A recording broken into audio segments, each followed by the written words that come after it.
All right, well, welcome everybody to the Project Indlela webinar, Restoring Roots, which is about unlocking the cannabis economy for legacy communities. My name is Brett Hilton Barber. I'm the publisher of Cannabis Africa, which is acting as a co-host for this meeting with the South African Cannabis Club Association. And I'm welcoming everybody from all corners of South Africa and beyond today. I'm not going to welcome everybody by name. There are too many here, and you'll be introduced to the speakers as they go along. We've got a really good program lined up, and I think this is the first time that there has been an online active inclusion of trying to get the voice of legacy communities together at a time where legislation is being drawn up around cannabis, and unless it's become clear that unless we as a cannabis community put together a proposal ourselves as to how we, in all our different forms, should be included in cannabis legislation, it's not going to happen without us. So I think these debates, the National Dialogue, instituted by Mbosa and SACCA and SACCA, Fields of Green for All, is a very good initiative. And I'd like to, without any further ado, just say a couple of things around housekeeping. There's only one rule really, which is respect for everybody else. And then this recording will be made live after the session. And I just need participants to be aware that in terms of the POPI Act, I have to give you notice that if you have an objection to that, you shouldn't be participating. But I'm accepting that by your participation, everybody's happy for the recording to be made live. Molo Sabuam. Saubona, Sanbonani, Batubang, Vukani, Vuyani, Ukumslope, Saubona, Kaitses, Tawidis, Kaiseho, Nangua, Kangansia Botse, Twida, Kaest Karma, Itohoba, Netseskona, Saudare, Ninga Itse, Sauda Vire, Sida Itse, Nanu Side, flock of our flocks, generations of our generations. Let our flocks graze the fields. Let our generations live to see another day. Dankie Vader wat U ons bewaar deur die dag seën bewaar behoed beskerm ons deur die nag. Kyk aan ganse. Amen. Hi, we give thanks and praise to the kings of kings, the lords of lords, the elect lion who rest upon the throne of the tribe of Judah. And what other mouth be word in our sight in the name of the Most High Tsar, Rastafari, King Selassie the first and forevermore. Kedemawi. Abagadus, Queen Omega I, King Alpha I, bring the perfect balance in the name of the Most High Tsar, Rastafari, King Selassie the first and forevermore. Sila, blessed.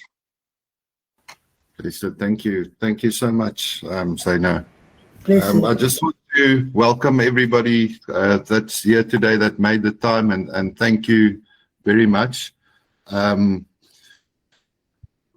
I want to check if Tabu from Marijuana Board of South Africa is here. I'm also a Western Cape representative of the Marijuana Board of South Africa, which is hosting the National Cannabis Dialogue with the DTIC. So this National Cannabis Dialogue is a very integral instrument to get our voices through to government. And if I can just check if Tabo is here, if he can just introduce us to Mbosa as well as the National Cannabis Dialogue, then I'm on after him. Greetings everyone. I give thanks. Bitulaka Kitabo Makwela.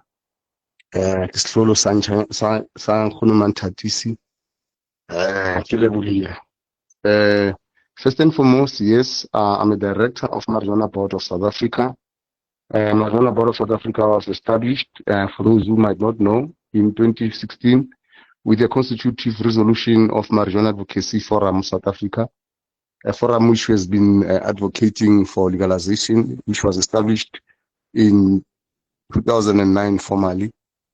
The vision has been that a time like this will come, and when a time like this would come, people that had been advocating, as you know, in a free market system, the capital power might, or the capital muscle might exclude others. So the purpose of the establishment of Marijuana Board of South Africa was for that, especially the Rastafari communities, the traditional healers, the traditional leaders, the Khoisans, and all other Sneemans. We had anticipated that we position ourselves very clear that should it be that time to regulate comes, we're in a very advantageous position, because many things have happened. We've seen struggles happen, and you find during liberation, people that had played significant role were sidelined. I will just use the South African history, democratic history. We've seen a lot of people that participated. Some went to exile to join NK, to join PAC, to join, and when they come back, you find a number of them, those who sacrificed, were not included. Whilst others, they would go to school, for example, while others were still struggling, and they sacrificed their education careers, they sacrificed. And when comes time for integration, you find that only those who are schooled can qualify to be part of government due to qualifications, including the South African National Defence Force. There had to be a lot of change that had to be done there. So I'm just using that as an example, not that I'm being political on this matter. So hence, at this time, we know that there have been a lot of organizations that have been trying to become part or lead the industry, and which is not wrong, because everybody is ambitious to do so. And probably in most instances, people want to be leaders. And people who've got expertise and qualifications and skills, leadership skills and knowledge are needed in governance. What is more important in a democratic state is the voice of the people. And the people should say, and the numbers do count. So that is why we had thought that because of there's been a number of things that has unfolded. One was that there's been Pakis Action Lab, and prior to Pakis Action Lab, there's been webinars, Gauteng Detailed One, Eastern Cape, KwaZulu-Natal, and there'd been a first webinar where the Cannabis Master Plan was suggested, and even the issue of regulator was raised, and all those issues, and we have contacted as Marijuana Board to say no, we are that. And even in the Pakisa Action Lab, we did make a declaration, and we have made a statement of interest, because we had first realized that we could not be in a position to pose ourselves, and we tried to call, when we were establishing this, to call all the stakeholders that come, there is a board, let us all be on board. Not to say that because we have led the idea, it is ours, but it is for everybody. And then that is why we had consistently persuaded people with consistent that come, let us be on board. We've been trying to convene Indabas in Gauteng. Probably we've convened about 3 or 4 Indabas through the provincial executive of Gauteng. And then we've been engaging throughout the country with limited resources, because we have not been funded by government, and we've been having challenges. And we've been engaging with government at all spheres and at all levels. Now, we thought that with all that has happened, including Pakisas and all parliamentary meetings and all that, we still feel that the processes was not inclusive. People were excluded.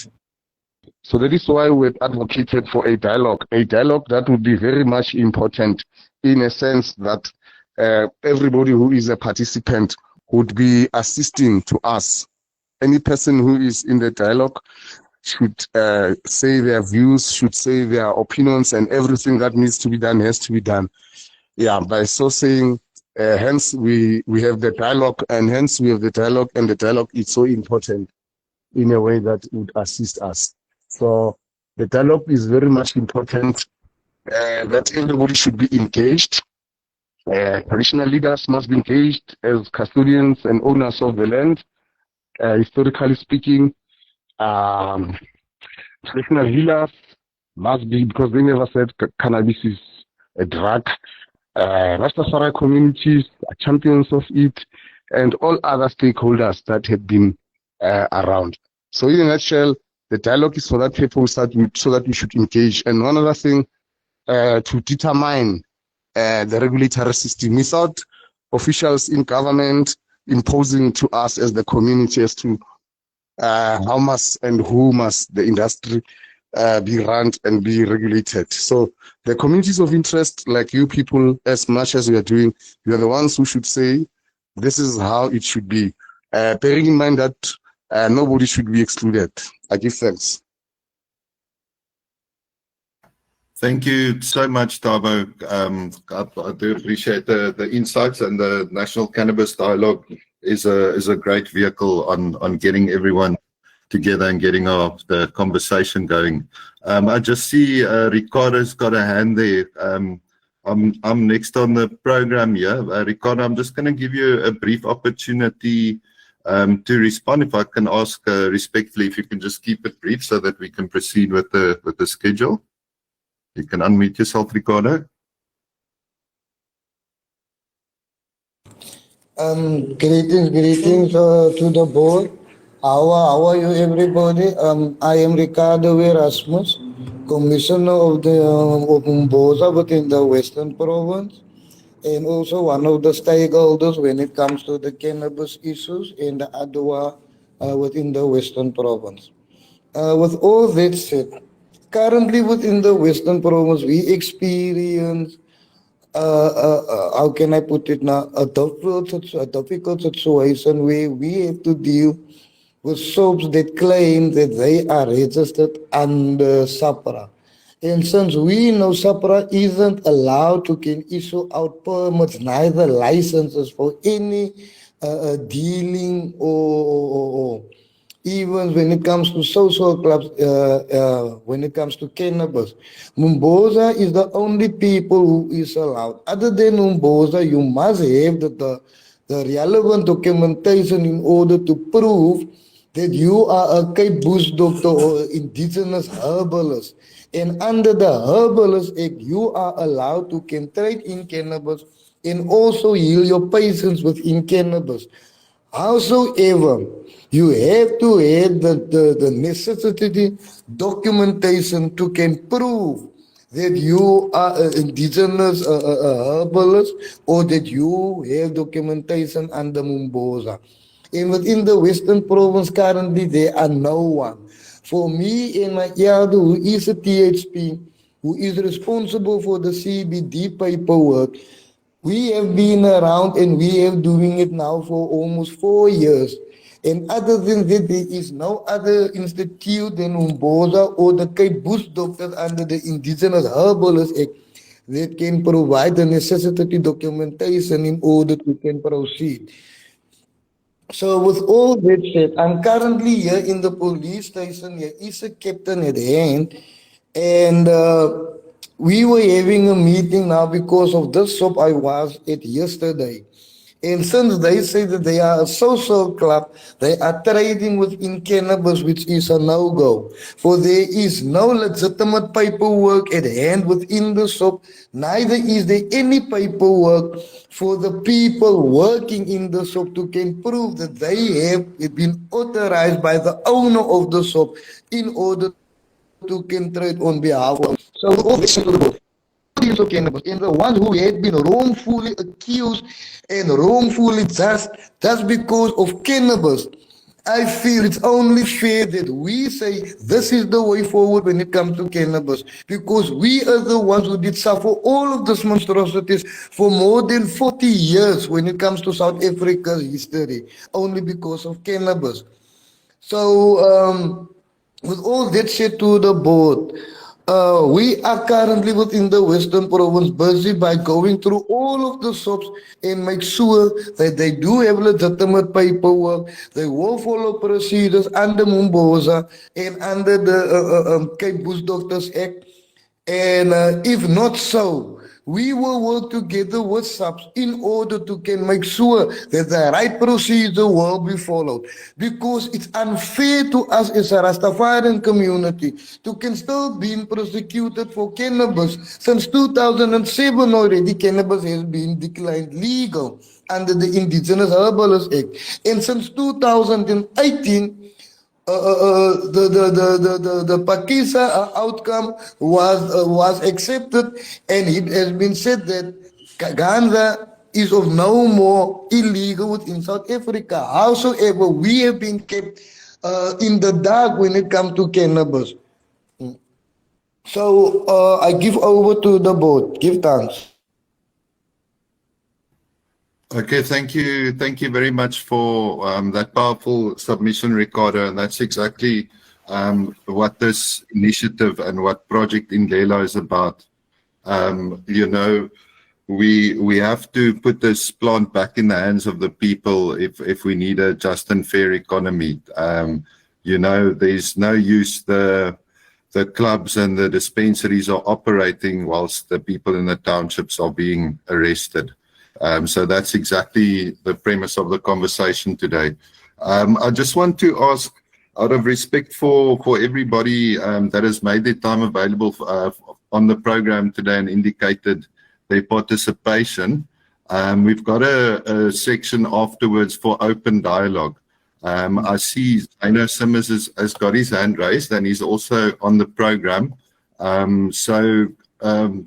Before I proceed, let me just hand over to Zaino, and then I would just like to introduce SACCA and Project Indlela and tell everyone what it's about, and then we can proceed to the rest of our speakers. Okay, Zaino, if I can just pass in very quickly before Zaino. Sorry, after this, let's, in the interest of proceeding along, let's hold all comments, like Bertie said, till the Q&A session at the end. To keep it flowing. So over to you. Let's go. Hi, good day. Now, very quickly, just for Ricardo, I am the National Indigenous Healer in the Western Cape. I do all the initiations. I already certificated. My staff is at the government. I do all the nows for the Kohokwa, the Gainakwa, and also Western Cape. Mbosa certified. I was running the Mbosa Western Cape head before changes. I still got all my guy certificates. We must come together and meet. I'll send you a private message. Thank you very much. Over to you guys. Thank you so much. Thank you, Zaino. Give thanks. Thanks, Zaino. Thanks, Ricardo. And yeah, this is exactly why these kind of unifying efforts are important. So I just want to introduce myself. My name is Albertus van Jaarsveld. I'm the administrator of the South African Cannabis Clubs Alliance, and I'm also the public relations officer at the CannaClub in Plettenberg Bay. We're a private social cannabis club. So the South African Cannabis Club Alliance was born here early in August this year after multiple attempts across the years to unify the cannabis sector, specifically through the club space. Now, through that, our primary goal was to unify the, as I said, unify the cannabis space so that we can lobby for the legal recognition of clubs in the upcoming legislation. Now, with that being said, there's a lot of outlets across the country, some of them operate community-based. A lot of them, like the Section 21 clubs, it's retail outlets which are just flooding the market. And the big thing is, as much as we want to lobby for clubs, we can't do that whilst excluding the people that have been the custodians of the plant. So we need to look at uniting everyone together where we can, put up strict measures for these commercial outlets, where we can set up sort of a cannabis national development fund to put those resources back in the hands of the people. And the community-based clubs can act as centers where, you know, the cannabis community on the ground can link up with our indigenous community, and they can use that as distribution points so that we can get their product represented in all these outlets, you know, from cannabis social clubs to malls to everywhere, that we can have the traditional growers product represented. And more so that we can also assist in opening clubs and spas or shops in our township areas. So through that project, Indlela was born, and the whole approach of Project Indlela means in Xhosa the way forward. So we want to pave the way forward where we work alongside with government to steer them in regulations so that it can be inclusive of our people, and we can all participate in the economy. When we just started off the Cannabis National Dialogue, it was quite interesting to see from DTIC's perspective, the whole thing is geared up towards a dispensary-based medicinal westernized type of corporate system. And that's exactly what we don't want, you know. On our first Project Indlela webinar, we were honored to have Deputy Minister Pinky Kakana there, which is the Deputy Minister of Public Works and Administration. And she basically committed to us. She said she's going to do more than listen. She's going to take what we say and they're going to consider that for implementation in the upcoming regulations. And then we also actively engaging with John Jeffrey, who's he's working for TIPS. He's the project manager on the Cannabis and Hemp National Master Plan. Sorry. So with that, we also reaching out to Simpiwe Hamilton, which is the General Director at the DTIC. So these discussions will all contribute, you know, towards our final submission in exactly how do we want regulations to work to include everyone. You know, we don't want it to be part of the Medicines and Related Substances Act, where we treat this like a Schedule 6 pharmaceutical. We need to get rid completely of the term dispensaries, you know, like it's not a pharmacy, you know. We need to work on clubs that work with their communities, and we need to put the focus back on the indigenous growers, because they've been the ones carrying the plants, you know, throughout all the years. They've been the custodians. So that's just in a nutshell what the Project Indlela is about. You know, we're reaching out with various stakeholders and associations. I've joined up with Mbosa as a Western Cape representative. We've been blessed to receive massive support from, you know, club networks such as Grow on Africa. Fields of Green for All have been very supportive.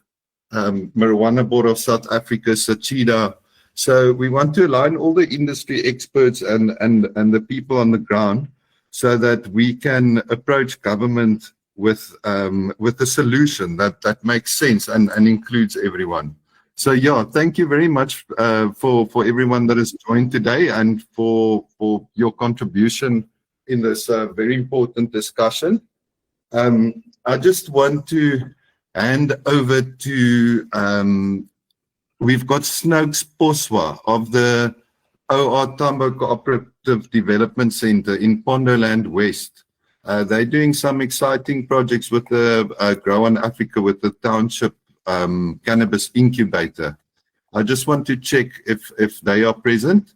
They did let me know they are having severe connectivity issues and they've sent a video, but they'll do their best to join. If I can just check with Snokes or with Quibus if they are present.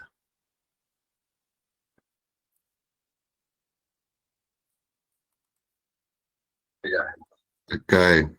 I'm just going to play a video they sent me. Let's see how this works. I'm going to share my screen over here. Hi everyone, my name is Snokes Poswa. I'm here based in Timberland. I live in Pondoland. I am a cannabis activist.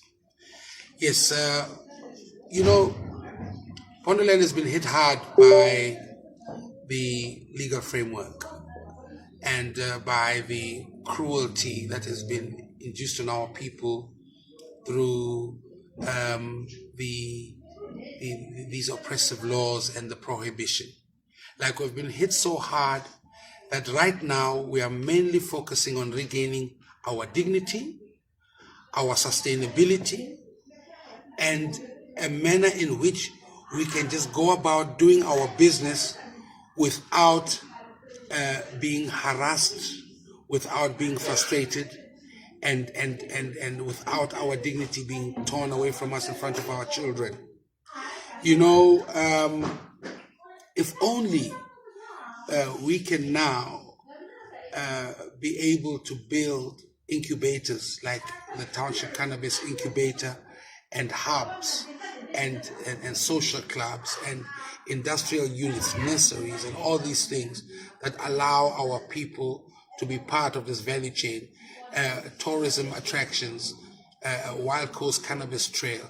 If only we can just do that with all the assistance and the solidarity of the entire cannabis community of interest in South Africa, we will really become a cannabis capital of the world, even a cannabis capital of Africa from Pondoland, because we've got the land, we've got the culture, we've got the seeds, we've got the political will is there, just that there's no political experience. So those with political experience and those with experience in the industry can assist us, and we collaborate in solidarity with one another and create a very amazing industry. That's what we think would be a big solution towards all these problems. And then the moratorium is our priority in all of this, as much as we would love to make enough money, but we need the moratorium and a form of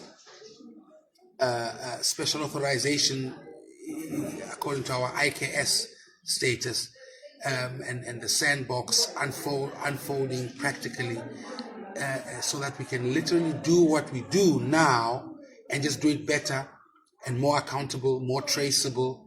We are prepared and we're very open for all of that. So we're looking forward to the community, the cannabis community, to come to Pondoland and engage with us. And, you know, let's make it happen. God's time is always the best time. Thank you.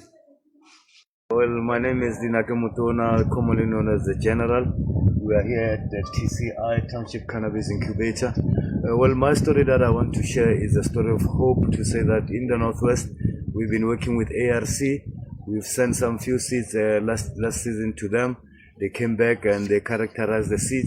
And we found out that one of our land-raised seed actually has some good properties, and it has never been contaminated. So for us, this is a milestone. It means now our communities, we can share such kind of seeds, such kind of progress with our communities. So the next move is for us now to register the seeds and be handheld by the ARC as well, and all the players within the departments, so that we ensure that our local land seeds gets properly breeded, multiplied, and then we can have various application on the seeds. So for us, it's something great to have characterized the seeds through a program, a legacy farmers program, that is a joint venture between the Department of Agriculture, ARC, and CSIR. Thanks. Hi everybody, it's Kobus here from Grow On Africa. I'm sitting here today at the Township Cannabis Incubator in Mthatha, and I'm joined by the lovely people from Mthatha. This is Papa Ron's. Papa Ron. I had the best pizza at Papa Ron's last night. One of the pioneers, one of the guys that are pushing for cannabis to be regulated and to be compliant. And why, Papa Ron? Why would you want this? Well, pretty much because we want to be recognized as legitimate businessmen. and respected for our effort, in the industry. 100%. And let me tell you, respected they are, that place is pumping. If you ever in Tata, pull into Paparon. And then I met this beautiful human over here, representing the indigenous cultivators and growers. Zain, why do we want this thing to work? Why do we need things like the incubator? The incubator help us, even the SMM is because we are the small growers, you see, and the system did left us out as the indigenous growers, you see. And this thing of cannabis, we have been planting it generations here in this side of Mpondo land. But the system or the government doesn't come to us and listen to us. What do we want with this thing that we have been planting for years, you see? Because our indigenous land race is out, you see. It's not yet regulated, it's not yet registered. So we as farmers and SMMEs, you see, and this hub, it helps us so that we can do research, you see. We could regulate and we could register our seed, you see. Because that's what we want as the indigenous growers, to be not left out into this sector, because this sector now talks about cannabis and the hemp. It doesn't talk about the land race. So we as Mpondo land people here in this region, we are securing our land race because our seed must be registered. We must have the seed bank as Mpondo land people, because this thing, we have been protecting it for years. You see, because the system, he said it's illegal, but we will continue it. Our forefathers did continue plowing this thing, you see, and planting it until today. But when it's open to the market, as the indigenous growers, we are left out, you see, we are not yet regulated, we are restricted. So these restrictions are just a red tape for us as the indigenous growers. So they must ease up, the system must try to ease up, they must come to us and listen to us, they must not continue without us, because this thing is about us. I can say that, my brother. Power. Thanks a lot, guys. Exciting things here at TCI. The first proper micro-industrial scale cannabis hub in the country. Can't wait to share more with you guys. Bless. Another thing, Obus, I'd like to say, we are more than willing to be compliant if given a chance, because our businesses are registered and we're prepared to go all the way to meet the compliance levels given the chance. So that's it. There you get it, guys. We're ready. Everybody's ready. Can't wait to make this work. Thanks, SACCA, for the opportunity. Blessings. Okay. Yeah, thank you for that. Thanks for the people that from Pondoland that took the time to record those messages. Sorry they couldn't tune in due to connectivity issues, but they also busy hosting their own Indaba there, and we're wishing them all the success and blessings there. I see we've got some hands raised. Next in the program, we've got some of the Khoisan tribes from the Western Cape. So before we proceed, if I can ask you guys to just in sequence briefly, if we can keep it to 1 minute so that we can stick to the program, and then afterwards we can open the discussion. Mati Sedumak, can you please unmute yourself? Chairperson, thank you very much. I wanted to bring to the attention that it's Mati from Lepelle Nkumpi in Limpopo. I'm in the company of Setlamorao Tobejan, who's part of the Mafefe Traditional Authority. I wanted to formally introduce him because they are new into this thing of the cannabis. So for 30 seconds to allow Hoshi Setlamorao to introduce himself. Thank you.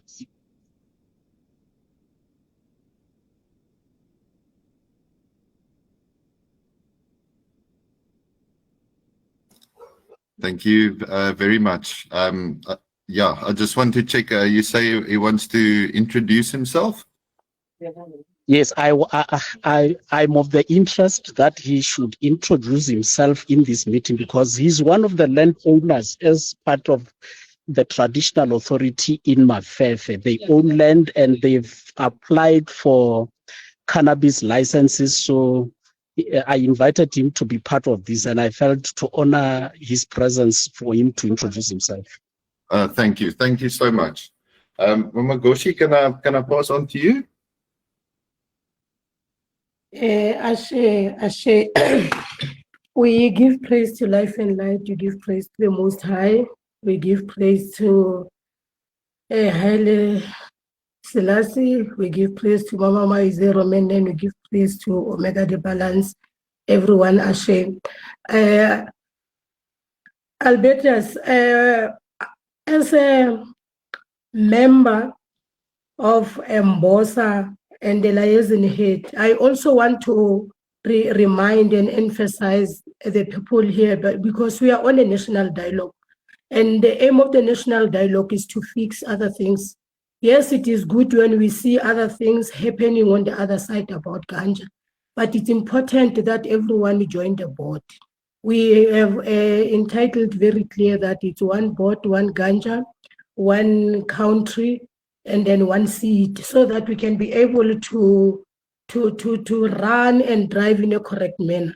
Most of the activities that are happening right now, it's because of the sandbox that was endorsed by the Office of the Presidency when we were at the Pakisa, that everybody who is under the sandbox will be eligible to deal. So now here we are talking about dealing. These things, you find people, others they are dealing, and then others are being arrested while they are working, or while they are dealing on one thing. It's not good. At Mbosa, we have established our charter at the Kwakaya Lendaba, a Credo Mutua village, that they cannot be used without a dealer, but we need a regulator. Marijuana Board of South Africa, it's a regulatory body, it's a public administrative body. So we are kindly inviting everyone to become on board. Let us work this. We have a model that is working. We know that the system won't give us what we want, because they said ganja was dangerous. Then we told them that ganja is not dangerous. So it is only us that will be able to regulate ourselves for a better. And it's only the sandbox that included the traditional healers, Rastaman, public of interest, and those that they want to participate in this green economy.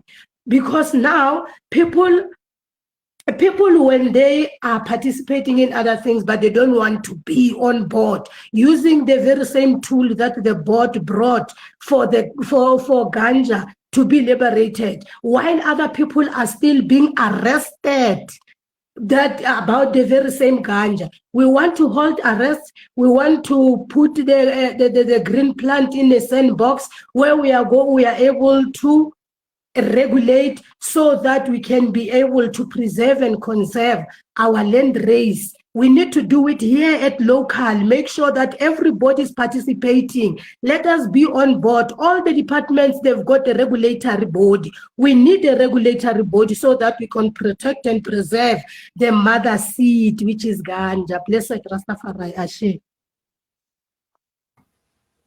Thanks for that, Mama Goshi. And yes, that is part of the approach. You know, we need to set up a regulatory body and define regulations so that you know, we can combat the massive surge of cowboy outlets out there and have a fair market for our people, both for the growers and for the consumers. Ricardo, can I give you a brief moment before we proceed to our Khoisan leadership? I give thanks to the panel. I even for this privilege, and I need to add on there. It is time that we now must get a way forward to can find our own farms, because there is farms available within the Western Province. However, most of these farms belongs to people whose leases has already been overdue. Because we in the Western Province, we want to start our cannabis project. And to grow our seed and to capture our seed and to grow organic. That is actually the main project, because now we need to think about creating a cannabis market, not only for the fruit, but also to manufacture fiber and manufacture other things, textiles and so forth. Because when it comes to Ganza, Ganza is part of INI Liberty, it's part of INI industry. So we have to regulate Ganza. And only through the indigenous herbal practitioner and through Mumboza, it will be able that we can control and regulate the cannabis.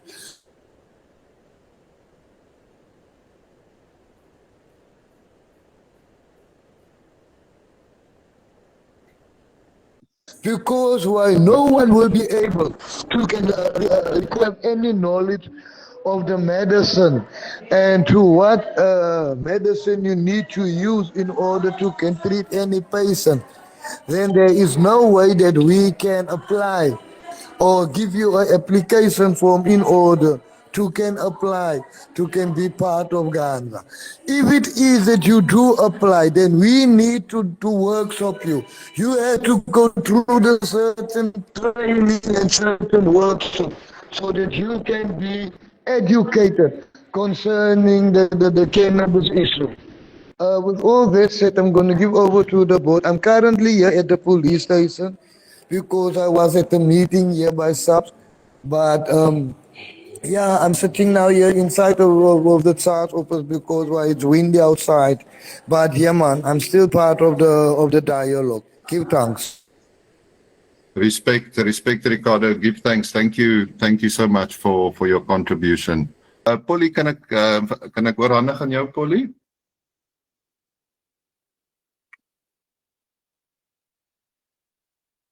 You can just unmute yourself. There you go. Am I unmuted? Yes, thank you. So all cannabis, ganja, marijuana supporters around the country, we value opportunity for this engagement. I speak for a unique cultural, religious and linguistic community tied to Cape Town, the Western Cape, and South Africa. Our tribe, Suwakwa, was recorded by Jan van Riebeeck in 1655. It is also in this exact year that Jan van Riebeeck imported cannabis from Natal that could be used to barter with our tribe and other Khoi peoples in South Africa. So cannabis has a long trade history, both in colonial years, but also before colonial time. Many of us are trying to pursue ownership and jurisdiction of the plant because of religion, culture, business, etc. Everyone's view is welcome and important. No single person can control this plant. We also have to be thoughtful of the pre-European history and connection between the Arabian continent and the indigenous of South Africa, like the Bantu, the Khoi, the Bushman, because they were part of the inherent trade of what we today enjoy, and that we can sit and monopolize. Why not? So I'm here in support of the IKS, but also I don't believe that we work through the club model. Maybe we have very little understanding, but we do pursue the Traditional Health Practitioner Act and the IKS Act of 2019. That's the framework within which we as a tribal, linguistic, cultural, religious community pursue. There is no one that can stop us but the police. And in the light of this, Chief Andre Jokkums, which is our Cardinal Chief in the Cape Flat area of the Songkwa, we battled for 50 days to get him out of incarceration in Paulsbo. It was a costly affair, almost 150,000 rand, including losses. And upon his release, we endeavored to help and assist our broader community of the Cape Flats of which descendants of the Sonkwa. Some of them practice Rastafari, some of them are Christianity, some of them are in Islamic movements. So we are not a body that are solely for our own. We are here to serve whatever interest our community adopts. So we are in full support of Mboso. And I would like Chief Andre also to share a bit about his own experience and what we are up to now as a tribe, Suwakwa, and Suwakwa Kika, which is the doctor of our tribe. Thank you so much. Are you there, Andre? Can you hear me? I'm trying to get my audio up. Anyone can hear me? You're audible. Let him talk. Okay, thank you. Kaigangans, Tawates, Kanches, Amako, to all kings and queens leaders that's on this panel, thank you for making this happen. My brethren, police cell, our THP, recognized by the Department of Health, just briefly gave some insight on what we're about. Yes, we are initially not an organization. We represent the tribes, the Kham Nation tribes, which is the Khorikrikwa on the west coast, the Gekwe Kham, led by Queen Annette in Eastern Cape, the Havakwa in Paul, the Sangwa on the Cape Metro, the Opikwa in the Karoo, and the Kalahari Kham. That is the nations that we are representing. So we are coming forth as a tribe, as a nation, and that ganja is an indigenous thing that we've got recorded history going back to 1655 with the first recorded of the VOC of the first trade of cannabis from Durban to the Cape was recorded. So we've got legitimate history and we are the descendants of those peoples. But yet today the descendants of the VOC still want to claim that this is a drug and that we cannot be a part in trade over it. And that's why our people are still getting persecuted and arrested for something that's naturally supposed to be ours. So we are fighting the system, but we also want to be a part of it. We are done being persecuted and criminalized and making criminals out of this. Before I was arrested, I've been 12 years, just something about me, 12, 15 years. I had my own construction company, I had 25 people working for me. And then 2017, 2018, when I went into cannabis, with all the cannabis expos, and I bought lights and I bought everything, police came here and took everything from me, saying it's illegal. You know, so it's just a robbery happening there. But going back, we are standing on 3 stuff. The CRL, Culture, Religion and Linguistics Act of 2002, the THP Act of 2007, and the IKS of 2019. So we are using these papers, bodies, acts that the government left us so that we can fight and stand for our indigenous rights, because for us, it has never been a drug.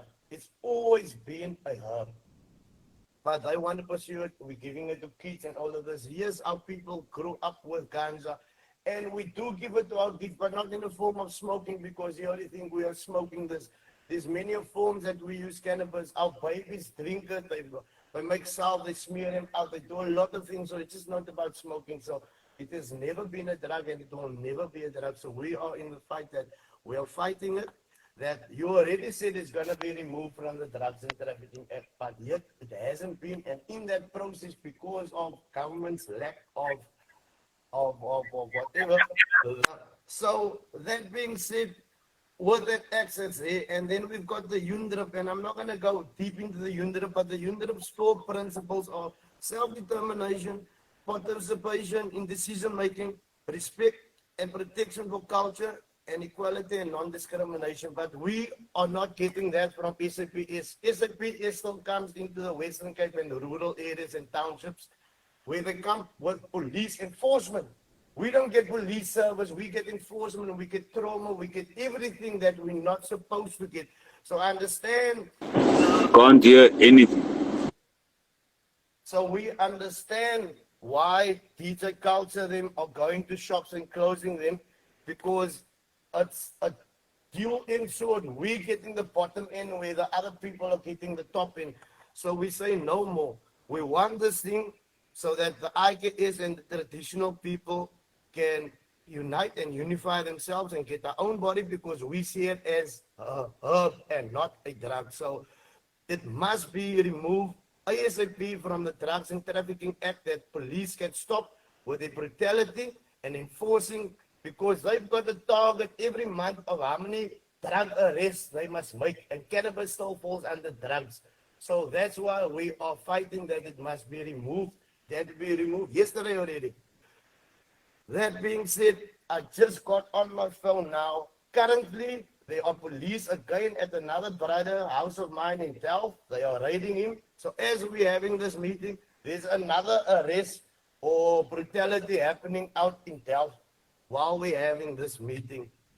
So my question is, why is police still wasting resources on police enforcing only in our areas, in townships, in the rural areas, when we know this thing is gonna be removed? Last time, Mr. John Jeffrey said, it's not if, it's when it's gonna be removed from the Drugs and Trafficking Act, but it hasn't. And until that, police, it's December now, these criminals, we don't call him the tactical response, we call him the terrible response team. Well, every day, every other day, come harass our people, break down our doors and traumatize our families. So we say no more. So thanks for all these meetings and these dialogues we're having, but we need to formalize and we need to stop the government, because we did put them in power, but now they're controlling us. Yet we are the people that needs to say what needs to happen. So yeah, I've been speaking a lot all over, but yes, that's what's currently happening now, and we stand, and we are, like I said, we are not an organization, we are a tribe, we are medicine people, we are doctors, and we uphold the indigenous authority.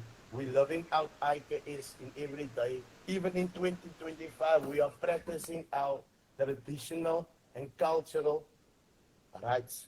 But in today's laws, all of that is deemed unlawful or criminal. So we are again being marginalized and oppressed by yet another government. Lack of a better word, it still feels like we are in apartheid. All indigenous people and traditional people are still fighting the brunt of the law. Okay, thank you. Thank you so much for that, Andre. That's for the people that struggle to hear. Basically, Andre was on the phone now with someone that's busy getting raided as we have this meeting, and that is the whole problem. Is cannabis is still in the Drugs and Drug Trafficking Act, so you can get prosecuted. And whilst all the clubs and the outlets are operating, it's the people that are the most marginalized that are being affected. So as good as these discussions are and so on, we need to come up with some constructive solutions. But we're happy to report that we are actively working on engaging with stakeholders to work on various solutions, which we'll touch on today. We've also got Myrtle Clark coming in a little bit later to talk about the police reform project and all their work with the Human Rights Council, the Rights of Rastafari roundtable, which they had. So we're going to go into solutions and all that. But thanks, Andre. It's very, I think we're all aware of it. It's very prevalent in the media as well, the police brutality. So we definitely need to address that and come up with solutions. Zaino Simmers also joined us from, let's just see if I pronounce this correctly, the Humkonkwa tribe of the Khoisan. If I can just ask him, he's also got his hand raised. I just want to check, in Ntomo Bobidi, you've got your hand raised. Could I ask you? Ntombomzi. Thank you. If I could just ask you to unmute yourself and then we can pass on to Zaina. Thank you. Good afternoon. Good afternoon, everybody. I think I'm going to come with a solution. The only thing we can do is to follow the value chain of Mboza. That is level number 1 of the value chain. Is the setting up of research and development programs such as farms, register all the farms as Mboza properties, set up free learning institutions on all farms, that is universities, testing the products, engage university regarding planting and research and identification of land race, that is to see coming from that country, that is that race coming from the country or not? The level of the second level, to see seed and inputs. Currently, there is no regulation on seeds coming into South Africa. To all seeds, you need necessary licenses. Must be set up a regulatory body to regulate all seeds in order to safeguard our land races. That is suppliers who brought, who sell. And then level number 3, product and manufacturing. Remember, ganja.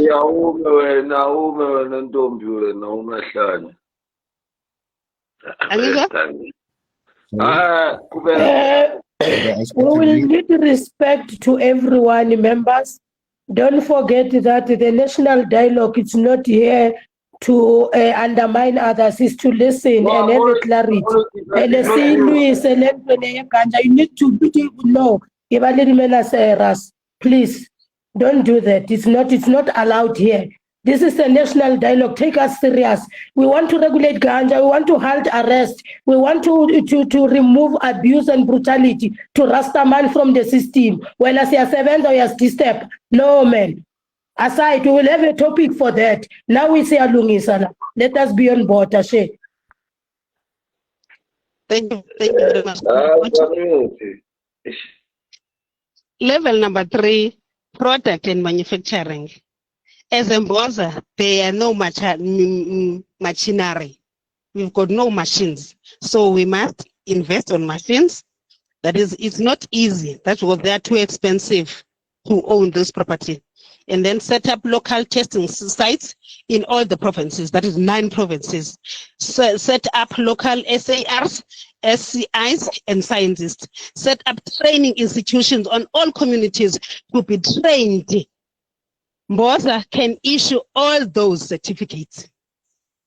Level number 4, processing and packaging. When the ganja is already packaged, already is done, packaging is the problem. Okay, we can move back on that. And then on number 5, distribution and logistics. Need to set up primary depots in all 9 provinces. And then number 6, retail and sales. Set up a regulatory body. All products must be approved by the board.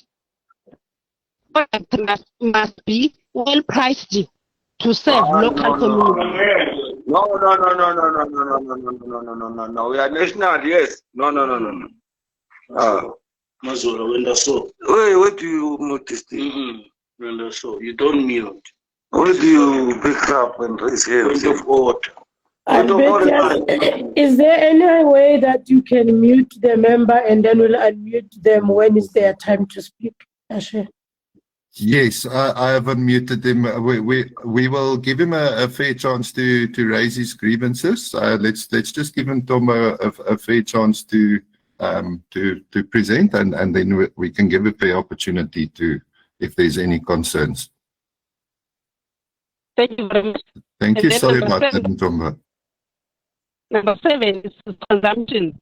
All products must be tested. Another regulatory board must be set to ensure products product information is correct. That will mean if the label of that product is labeled CBD, but inside there's no CBD, it's something else, all those things must be corrected. And then number 8, after sales and support, remember, we are talking about Ghana. We are not talking about hemp. That will mean we have two plants here. Ganja as a plant which has got a female and a male, and then hemp. Hemp is that plant who's going to use fabrics, oils, and everything outside. And then ganja is the one who is going to use for medication or for medicines. That is, we've got a CBD, we've got a THC. That is, CBD is to calm down the body, and then the THC, which is used to make you high. Remember, this plant is a healing plant. It's not a drug. And then other thing, this ganja must be taken out of Drug Trafficking Act. It's not a drug. It's a healing plant. Thank you very much. Does it heal? Thank you very much. I see we've got several hands raised. You know that we've got some very honourable members here as well from the Khoisan tribes, which have been waiting patiently for their opportunity. I see Zaino is next in line. So Zaino, if I can hand over to you, if you can just formally introduce yourself. Your chance will come soon, my brother. I want us to have a democratic conversation. And we've been here. We are also here. We must be given time, comrade. 100% noted, brother. We will get to everybody. Zaino, can I ask you to unmute yourself? Thank you very much, man. So I've been a legacy grower, cultivator. Been crossing strains and things like that, taking part in the biggest competitions in the industry and things. I've been BIFASA screened. I've got my a member of the BIFASA. I've got my own the Blue Downs cooperation. That is for agriculture and for livestock. Indigenous Healers Council. This is my elder. So he's been for before me, and then passed on to me. So reputable Indigenous healers knowledge for 1,000 years, because I'm the 10th now of the 9th of the CannaClub. There's my Indigenous healer is the 8th. So it's about 1,000 years of knowledge, 100 years each. And then, yeah, man, with all these plaques we have, the way forward, we need to, capitalize for our community, because we're thinking about in the tribe as the Kokokwa as well, the senior traditional leader of the Blue Downs area, the regional. I have disabledly, I have pensioners that also need a 25 rand bread on the table. So now, as I scouted, I have seen many things in Cape Town. I've been around a SAPRA Trade 2 certificate file, master file, all the paperwork in and things like that. I don't know how let's see, but there's 11 of those shops, right? That's in my eyes, because I'm just firstly I'm also a consumer, and and then those are places I was. And then we got the grower module, which for me is the most convenient for the community, because the snake man can belong to a that has track. Has been paying the taxes, has been paying the cultivators, staying in the and I think if we can also look at these models that work, firstly, come together, co-op, and go to those models and say, listen here, guys, we are struggling, help us, because the people behind those models it's not it's a rainbow nation. You understand what I'm saying? It's not only a minority or a majority. No. And firstly, we must break those barriers first, because then the Lord is going to bless us. Because this plant, as we in spirit, and as the custodians of this plant, the Khoisan, because you're using this word for many years and you made it derogatory in your laws as well, in the books. So as the custodian of the spirit want us to be oneness. So if we have that oneness, we go to the modules at work, like the Grow On module, Africa module, and say, like, listen, make us a good Snyman deal. We are so much as an organization, we amalgamated, help us, you know. And then until the SAPRA things won't change now. There's still improvement plans. Yes, Mboza is also working, you know. I'm also the Mboza Western Cape head, but also there's also track and trace and all these things that must occur, which I think they are still working on. But the IKS program is working. But like me, I'm SAPRA endorsed as well, you know. I'm SAPRA endorsed by the BIFASA. So what is the future for me, you know, as a cultivator, as a professional in the trade, also working around people with PhDs and things like that. They also these capabilities, but what is the future for them? Because we have took our time to study and learn and put our experiences in there. So at the end of the day, we also need to benefit out of there. But like I say, for now, guys, we need to stand as one, become a rainbow nation, join each other's ceremonies, become friends with each other.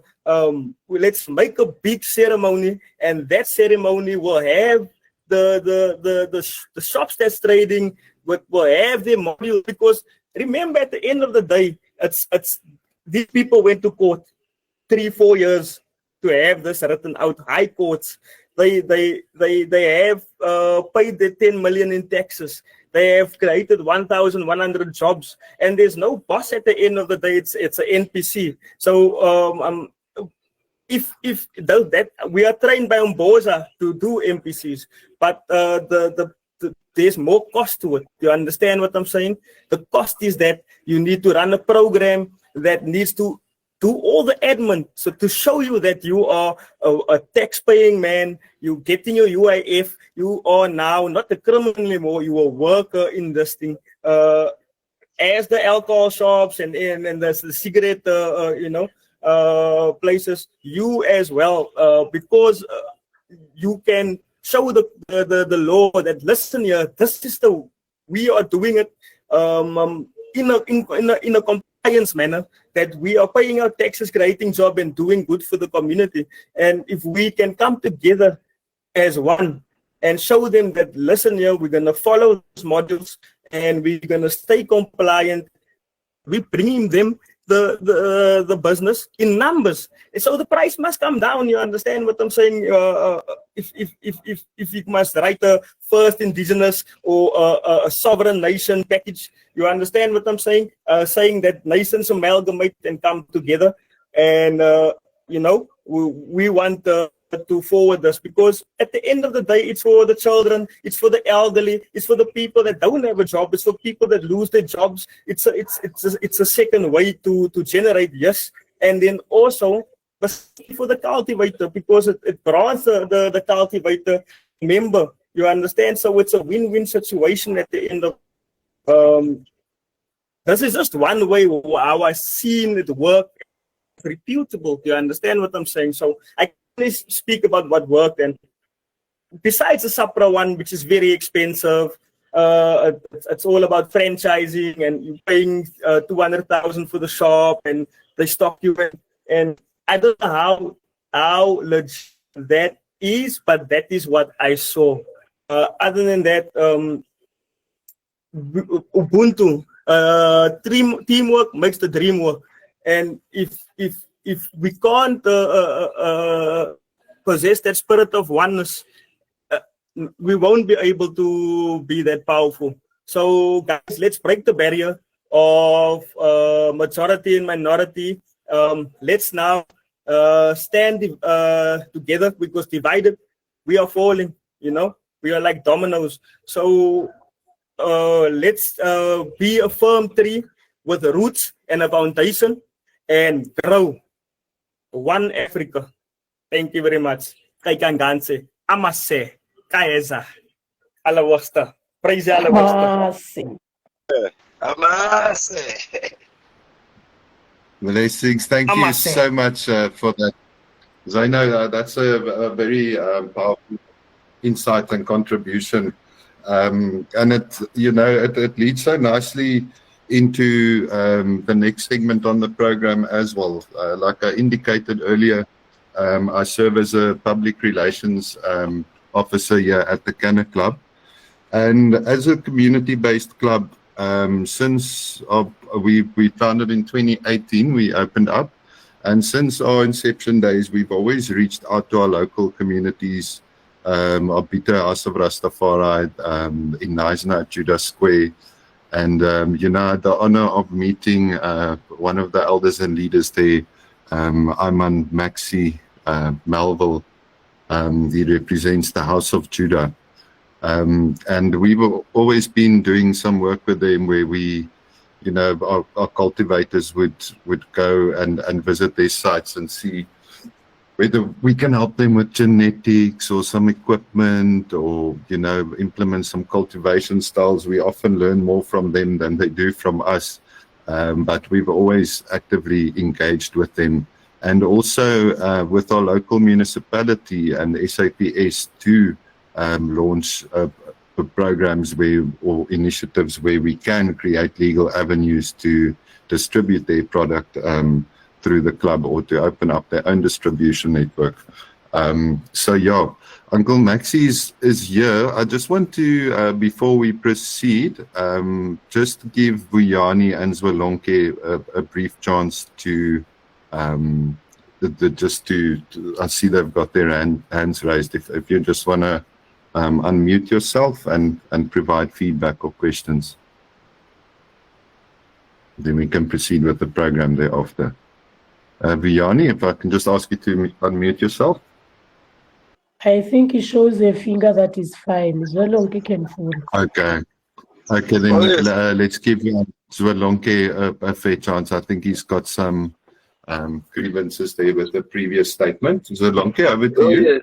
Thank you very much. I welcome everybody. Thank you everybody who is available for his contributions. I'm sorry with that glitch. I had not muted my my mic. However, I'm not for the submission the lady was saying that like everybody must go through with Mbosa's struggle. No, Mbosa is not South Africa in total. We as South Africans are not like trying to go and be part of a system that is developed by Mbosa when in lieu of our rights that we have to exercise. Which rights? We have the IKS rights that my brother has mentioned, which is a right for every South African, not for an association, to exercise. We've got the Department of Agriculture, we've got SAPRA, which gives any farmer that right to go straight. So what I say, the information mustn't be hidden from the masses. There must not be any pretense that you are going to help people go forward with licensing permits, farming permits, whereas those rights are obviously for the people of South Africa. Any individual, a company can get those rights. Associations should not. Sorry, association should not do what that because the Social Development Act gets breached. And an association does not do this for profit; it do this to develop their communities. If that is what these associations are trying to do, we understand that this administration, as Zano was mentioning, that these farmers who are previously disadvantaged, farmers who are not even previously, who have the skill of farming cannabis, then end of the day end up to having pay Mbosa, and then they take the money they should be investing in their agricultural processes, and that then slows down their processes in bettering the economy in their communities. The model of associations and being a gateway to open stores, open cannabis shops should stop. Government should therefore come to these associations, because they all have missions and visions. Mbosa's mission and vision is not the same mission and vision as the Khoisan's mission and vision in terms of planting this herb, and especially with medicinal properties. Some communities have interest in industrial planting of this. Mbosa has interest in ganja, which our communities do not even know what ganja is. Ganja is a Rasta thing that does not come to our indigenous knowledge system. Ganja is a name that came with like an imperialist who came to colonize people, however, in the name of freedom. We do not want that. We, as people, traditionalists, indigenous knowledge system holders of cannabis growing systems, people of Mumalang, people of KZN, people of Eastern Cape, are not only all of us subscribing to the Rasta community. We are not subscribing to the cannabis club community. We are subscribing to the constitution of this country, which recognizes us as communities in our community. Hence, we have these laws that protect us and give us our rights. Hence, we need to be a community that is one, as my cousin was saying. Let us go to the communities and follow the cannabis bill and make people aware of their rights. Therefore, we will be successful. Thank you, Lord.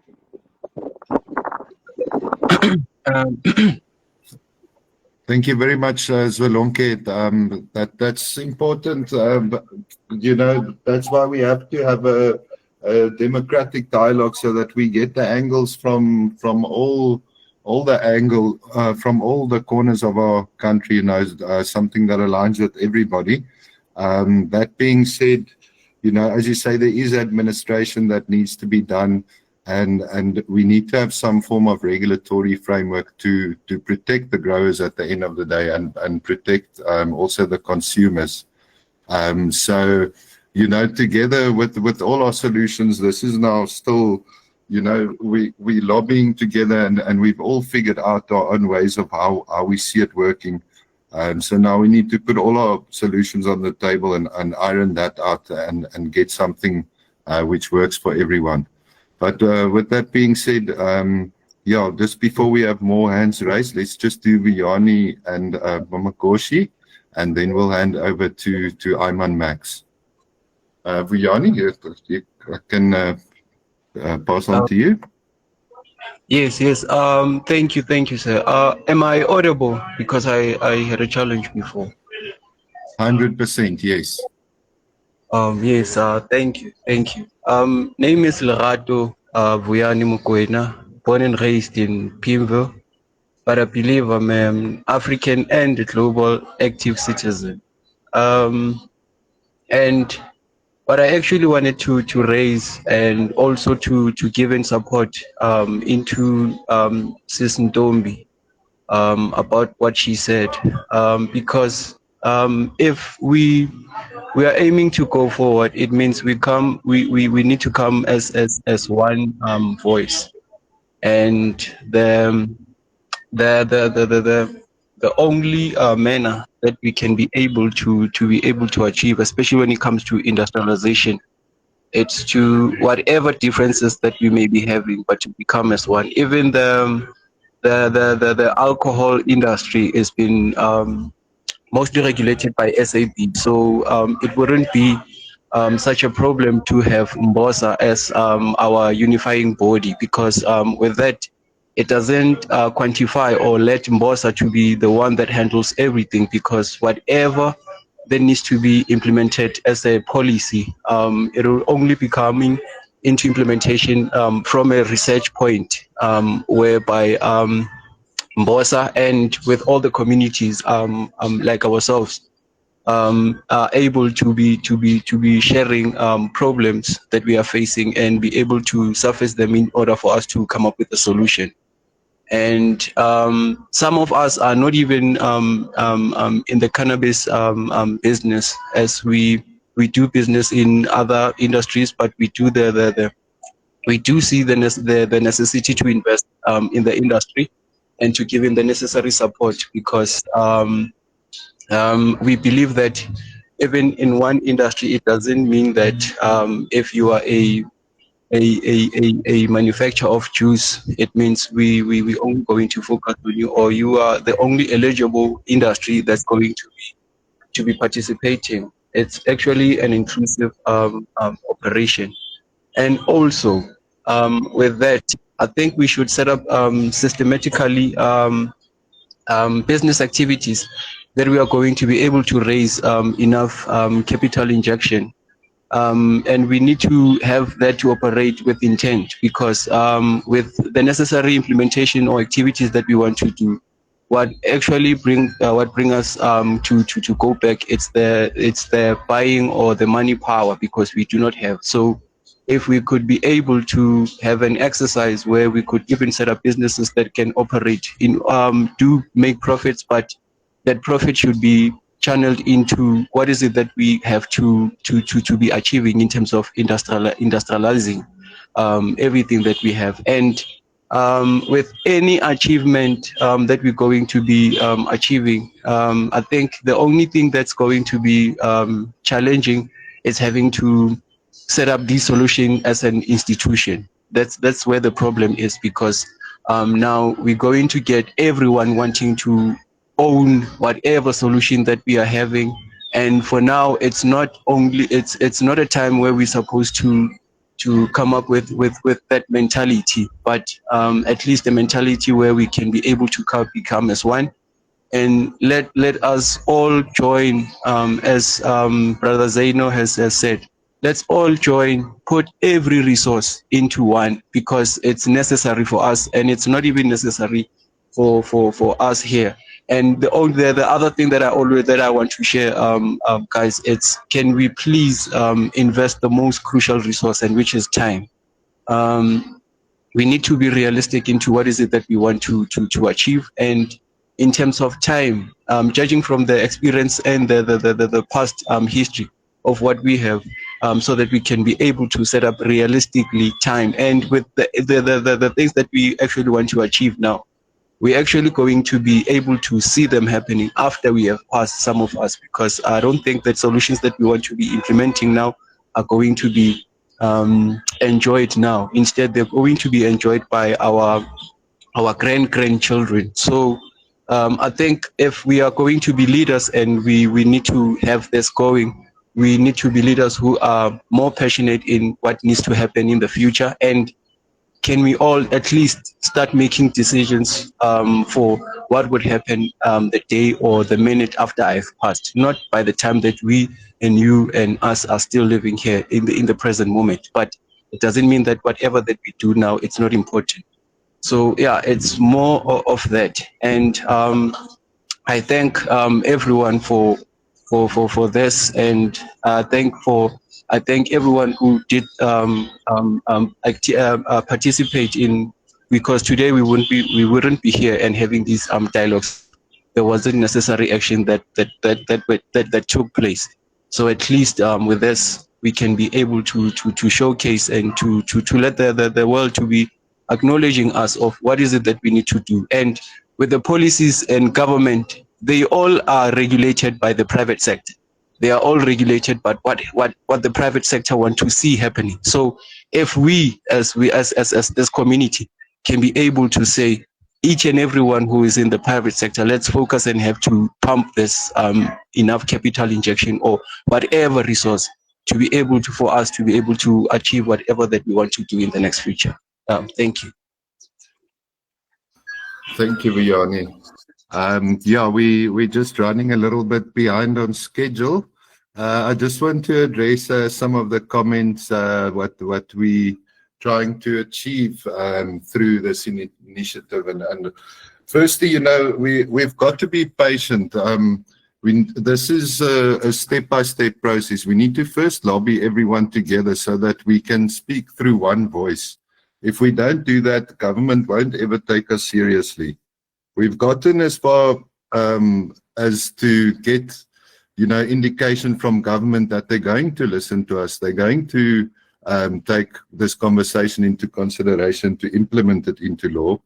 You know, as I say, we've all got our ideal proposals and solutions, but it's going to be a little bit complex at first. You know, we need to all just be patient and listen to each other and see how we can use all of our expertise and strengths to build a solution.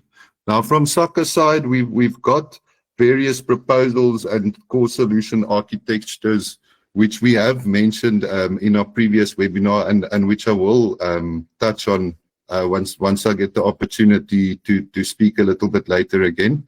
I just want to pass on to our traditional leaders as well, so that we can stick to the program. You know, because we've got Myrtle speaking still as well. She's been patiently waiting, and we've got one or two other speakers which have made their time available. So if I can ask if for now we can just lower the hands, and then afterwards we can open the panel discussion. If I can just pass on to Ayman Maxi. Is jy hierso, Papa Maxi? Mara, and give thanks. Yes, I'm here, I'm listening. Okay. So we've invited you as well to contribute towards the discussion. If you would just like to formally introduce yourself and, you know, provide your stance from the Rastafari community. And yeah, if there's an ideal way you see this panning out, I'm just going to pass over to you, Noel. Okay, thanks, Betty, for the opportunity. And thanks to all the participants, everyone that make their time available. I think that is very important, you know, because what we have in common here is the plant, cannabis. You know, it's not about religion, it's not about creed, it's nothing about all those things, but simply as people, how can we make use and benefit of the plant? Yes, but I will say first, thank you for CannaClub making this possible, you know, bringing us together, because it's good to listen, you know. That's one of my favorite things, to listen to. Keep quiet and to listen, because that's how you learn. Yes, education, you know, is key, because only a truly educated nation is a liberated nation. And cannabis, yes, it doesn't belong to anyone, individual, to any group of people, to no one that claims it is only its creation. It was being created by the Creator for us to make use, you know, and not to abuse. And I think that's where the problem come in. It's not what we do, but how we do it. And to be honest, we was the ones that stand out, never shy, you know, claim the benefits, health benefits, economical benefits, all those benefits. We did claim it, and we struggle, and still we are at the far end. But it's not to blame, you know, it's to learn, because nothing belongs to us, nothing. We are only managers, and if we don't manage it well, we will lose it. So with all this expertise and wise minds, yes, we need to come up and formulate something that we can put to the nation. Governments have it already, you know, but they don't listen. So put it to the nation. Really show the nation the importance of this plant and how we can benefit right from where we are. There's low-hanging fruits already, you know, because Revelation 22 verse 2 said, the leaves of the tree is for the healing of the nation. You know, here we only worry about, you know, the heads, the top parts, the buds, but it's about the leaves. Every month there's new leaves, and that's the healing. We can eat it, we can plant it, we can drink it. It's there.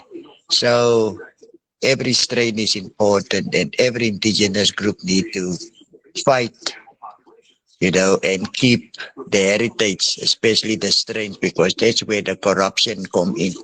Nowadays, the ganja that people grow, it is really closer to drugs than normal ganja, the way they manipulate the plant. So for us is to educate ourselves and to go back to square one, the creation. So all this knowledge of this platform is very important. So for me is to look and to listen and to learn. All that we want to see, the people must benefit, and it starts with educate them. Plant your 1, 2, 3 trees. It's your right. Know your rights. You can't plant a tree. The tree is the healing. So for me, it's just more of these discussions, more honest deliberations, and no one must claim or blame, We are all in the one same boat, to free ourselves economically. And this is the chance. This is the last gold, and it belongs to us all. Thank you. Thank you so much for that. Thank you. Thank you, Max. Saltate, it's always an honor to listen to you, and it's I'm happy to know you and to have the honor to connect with you. Thank you so much for blessing us with those beautiful words. Now we've got someone special next in the lineup. When it comes to solutions and paving the way forward for the plant, we all know Myrtle Clark has always been in the forefront of activism and pushing for human rights. So we've got the honor of having her here today as well. Like I mentioned earlier, they did the Rights of Rastafari roundtable earlier in March, and then also we want to hear a little bit about the police reform project. With respect, if I can just hand over to you, Myrtle. Thanks very much, Albertus. I can't turn my camera on because we're a little bit low bandwidth here, but I'm really honored to be here, and really wish to applaud the organizers for this is the fourth of the big national dialogues, of which we've had Fields of Green for All. We've participated in all of them. And I think, just to start at the beginning, when we speak of unity, this is a very dangerous concept, because there are approximately 20 million people in South Africa that have used or use cannabis or approve of cannabis, or are not against it, if I can put it that way. So I think that the call for unity is a little bit broad, because this unity has been elusive for so many years. I've been doing this since 2010, and I've known a lot of people on this webinar today. I've known them since that time. Brother Maxie, just an honor to be in the same room as you. I haven't seen you since about 2021. But hopefully see you again soon. Tabo, everybody from Mbosa, Mama Gochi, everybody, I've known you for a very, very long time, and there's always been this call for unity. And I think to a certain extent we've achieved it. And I'd like to applaud everybody here, because never in the last 15 years have we achieved what we've achieved in the last 4 months with these meetings. And the most important thing about these meetings is that we've built up a really good database of all the organizations. At Fields of Green for All, we have a database of maybe 20,000 people, but those are all sorts of people. Whereas here, we've built community databases, which are really important, where we can reach out to the people that it matters the most to. Because at the end of the day, everybody's just trying to put food on the table. So I think this continual calls for unity is getting a little boring. And I think that we have got unity. But if it's going to continue, then the fault is at the part of the community leaders. Because what I see is the communities asking for this and asking for that and complaining about the police and this is wrong and this is what we want and this is how it should be, but you're obviously not communicating what is actually happening on the ground to your communities. Otherwise, we wouldn't have these same questions and these same issues being raised over and over again.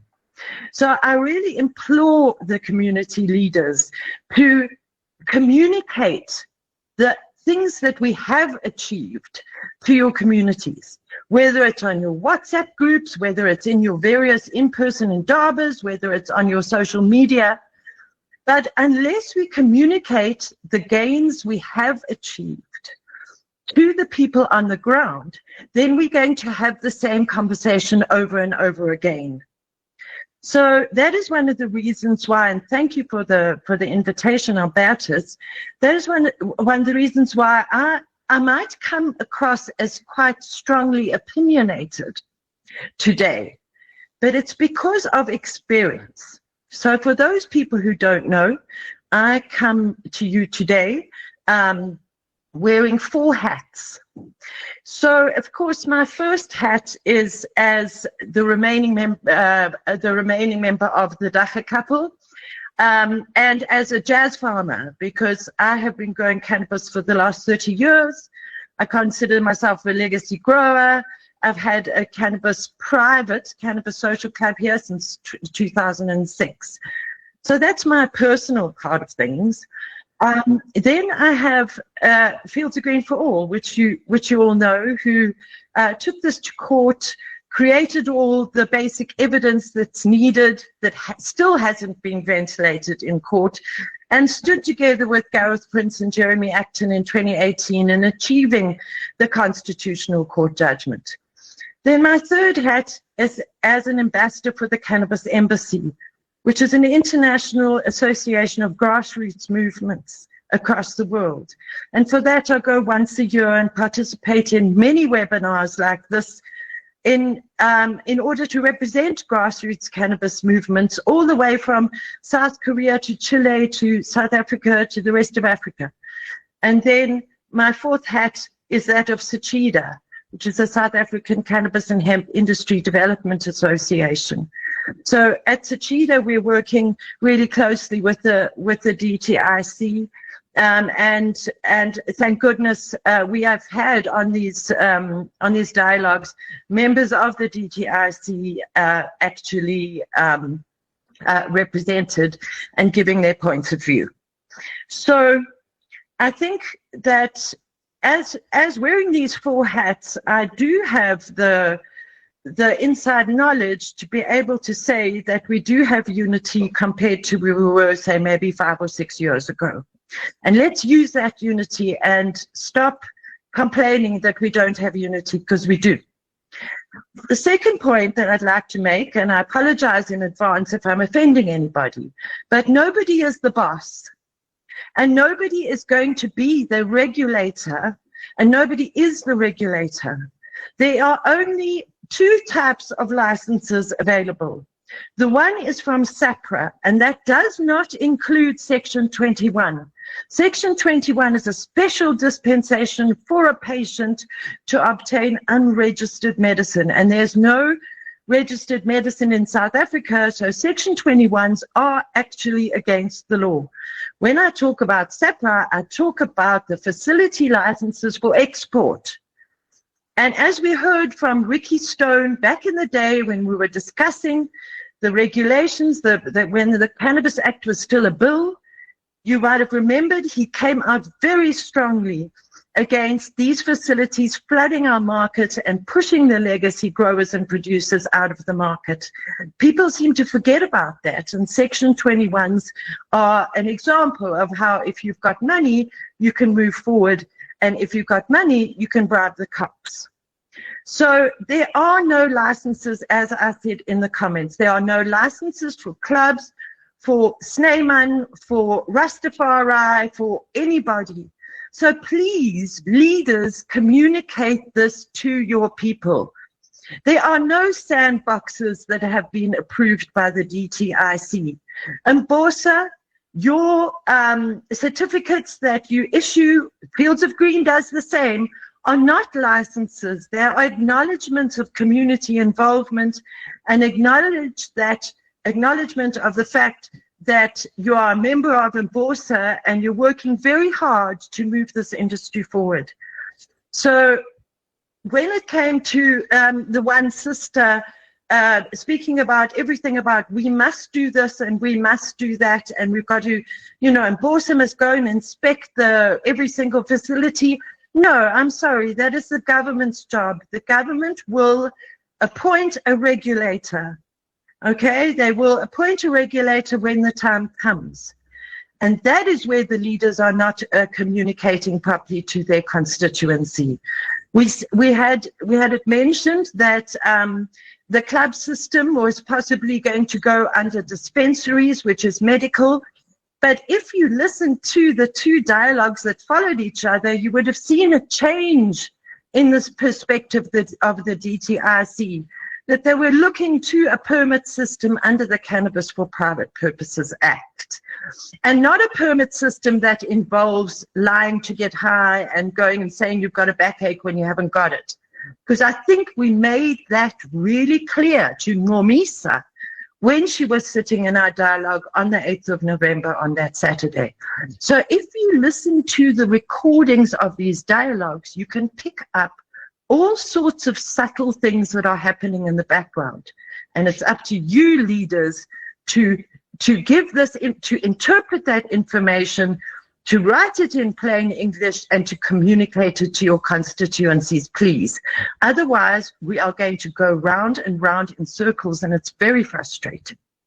Okay, so that is the end of my rant, because where we are now, we have really come a long way. And every single issue that has been brought up in the last 2 hours has been addressed in some way. Let me give you an example. Somebody was complaining about the landrace seeds not being recognized. Now, we do know that the ARC and the CSIR are working on this. We do know that Sachida has got a landrace project. We do know that the University of the Free State is working on preserving the genetics.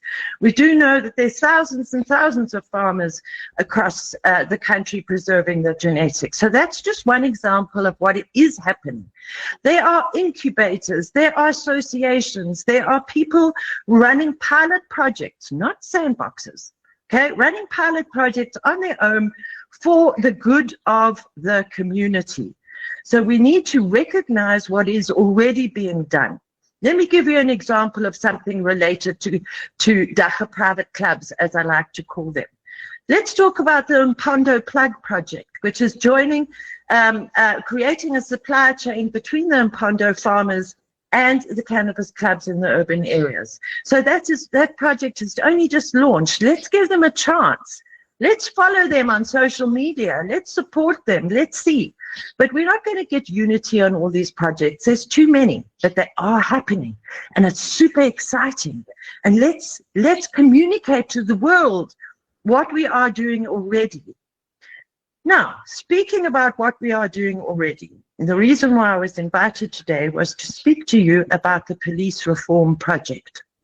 Now, the police reform project is something that is a partnership between Fields of Green for All, the University of Bristol Department of Policy Studies, and the University of Cape Town Department of Law, Criminology, and our expert panel. We have an expert panel from overseas, and we have a local expert panel headed up by Dr. Simon Howell, who has special security clearance with the police. So he's our man on the inside. Now, I have to just ask you to trust me on this, because obviously the police is the central issue here. Because if we can stop the cops, then we can wait for regulations and everything. But the bottom line is that you don't want to be arrested anymore. Now, we know with our Rastafari brothers and sisters and our cannabis community over the years, we've held many protests. I've been to see many station commanders. We've been to court 2017. We've thought about this forever and ever. And now finally we have a project that, by the way, is being funded by private cannabis companies in South Africa who have got the money. So before you bash the private cannabis companies, they might be paying for us to stop the cops.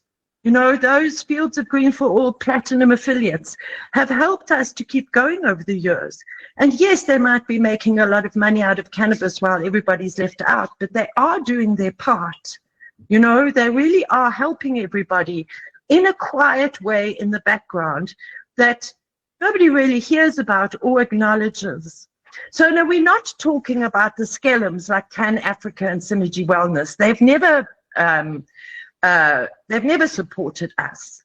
But what we are talking about is those support industries that are providing the grow mediums, the nutrients, the things that keep those businesses that are making money going. So it's not necessarily all growers that support us.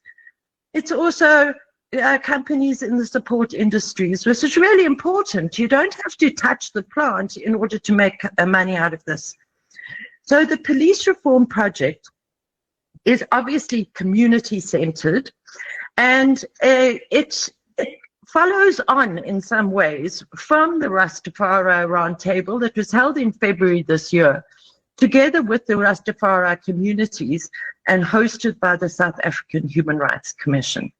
But now we have to remember as well is that we're not all Rastafari. And that is one of the reasons why Gareth Prince's first attempt to legalizing cannabis only for Rastafaris failed under the South African Constitution in the year 2000.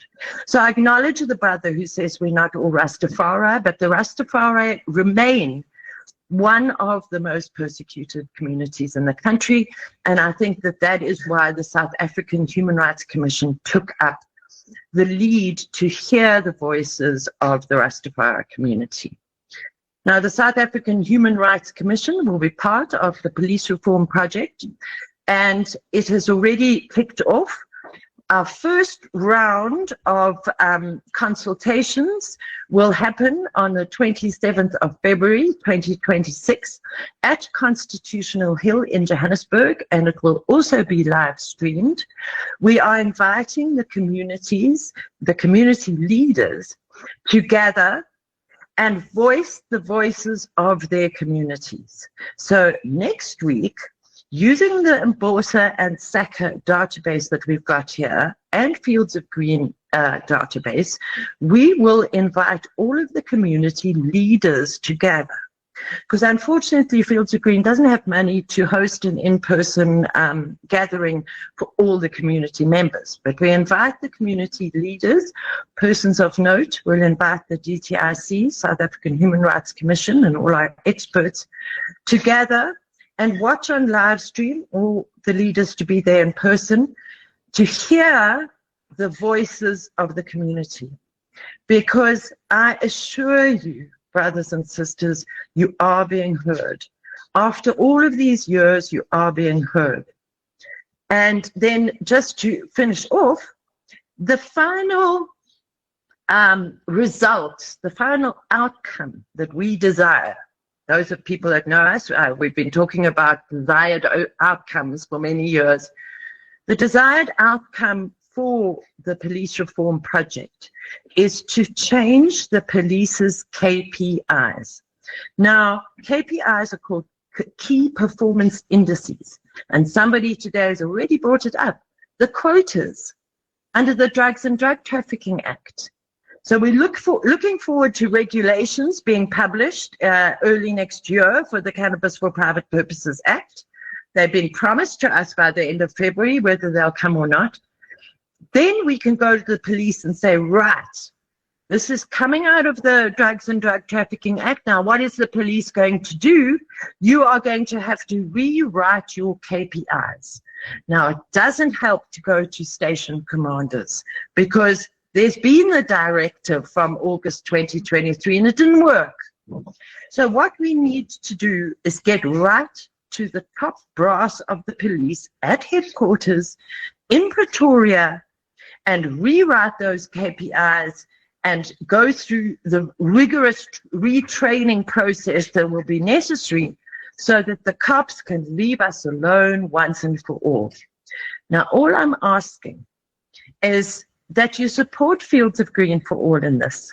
The least you can do is sign up for our free newsletter. We get support from cannabis companies and Dacha private clubs across the country. We acknowledge the Dacha private club model or the cannabis social club model, and we acknowledge all the operators within that model. We don't have 20 different models. The cannabis social club, the private club, is the model. And then all the other people who work within that model have their different systems. We have Grow on Africa, we have 420 Central, we have a Pondo Plug project, we've got SACCA, we've got, those are the leaders that we're inviting on the 27th of February 2026. And we can assure you that all of those organizations already support us. But you as an individual, if you'd like to get updates on what's happening with the police reform project, all you have to do is subscribe to our free newsletter, or you can sign up as a member for 49 Rand a month, but we don't necessarily insist that you take our money. We publish a newsletter every single week on a Thursday afternoon at 4:20. There you can get updates about the police reform project. But before we carry on complaining about the police over and over again, go to your leaders, ask them if they're going to participate in the reform project, and send your grievances to your leaders. Your leaders will then send them to us, and they will be part of the police reform project. We hear you, we're listening, we're working hard, and we love you all. Thanks so much. Thank you so much, Myrtle. You know, that definitely instills some hope to know that even though we all operate in our different little silos, you know, we are actively pushing and we are making progress. So brilliant work there, and thank you for your leadership as always. Next on the program, we've got two cannabis social clubs which have indicated you know, their participation just to demonstrate the community efforts of clubs. But before we proceed with the program, we've only got 25 minutes left. I see we've got two hands raised. If we can just give you a brief opportunity, if I can ask to please just keep it short so that we can just pursue the program. Thank you. If you can just kindly unmute yourself. Yes, greetings. Mine was just to ask Myrtle to say what are the consequences of her organization advising the government to sign the bill, because they made the promise to communities to say after the bill is signed, there won't be any arrest. And we heard even today there was an arrest. Thank you.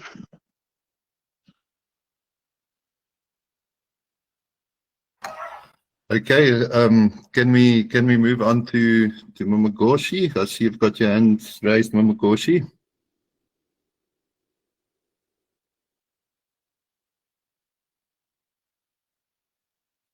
Okay. Okay, can we move on to Tanya? Thank you so much, Program Director, and ladies and gentlemen. I'm representing the traditional leaders from the Queens and Kings in Gauteng province, and King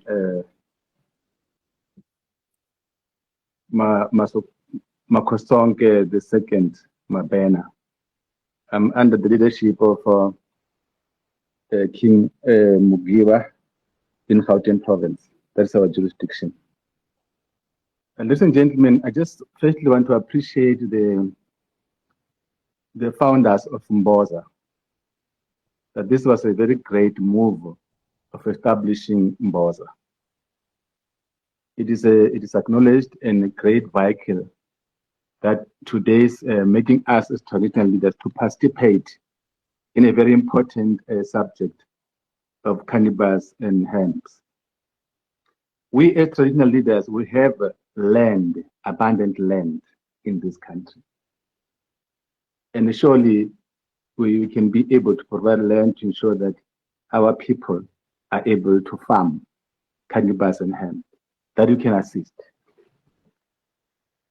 But I think what I would also support is that the intention of establishing BOSA as part of solution making, I think it's an issue of lobbying the entire community of South Africa, to lobby them to support BOSA, so that all of us can be activists, advocates to ensure that this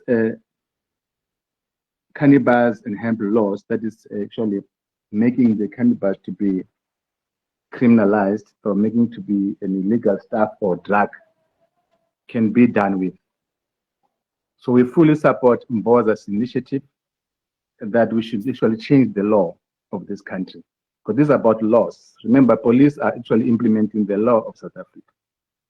So through BOSA, we can be able to change the constitution to ensure that the cannabis or hemp is not regarded as something like a drug that can be used by our people.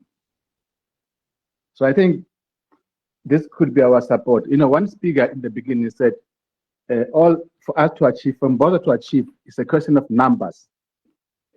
And if it's a question of numbers to influence the change of the constitution, now it means now BOSA is in the right direction, where it should actually advocate or mobilize 9 provinces, traditional leaders in the 9 provinces, to support the initiatives of BOSA, in order for us to have good numbers to influence the change of the constitution to allow our hemp cannabis acceptable to this government. Because remember, all the law enforcers like police, they actually apply the law.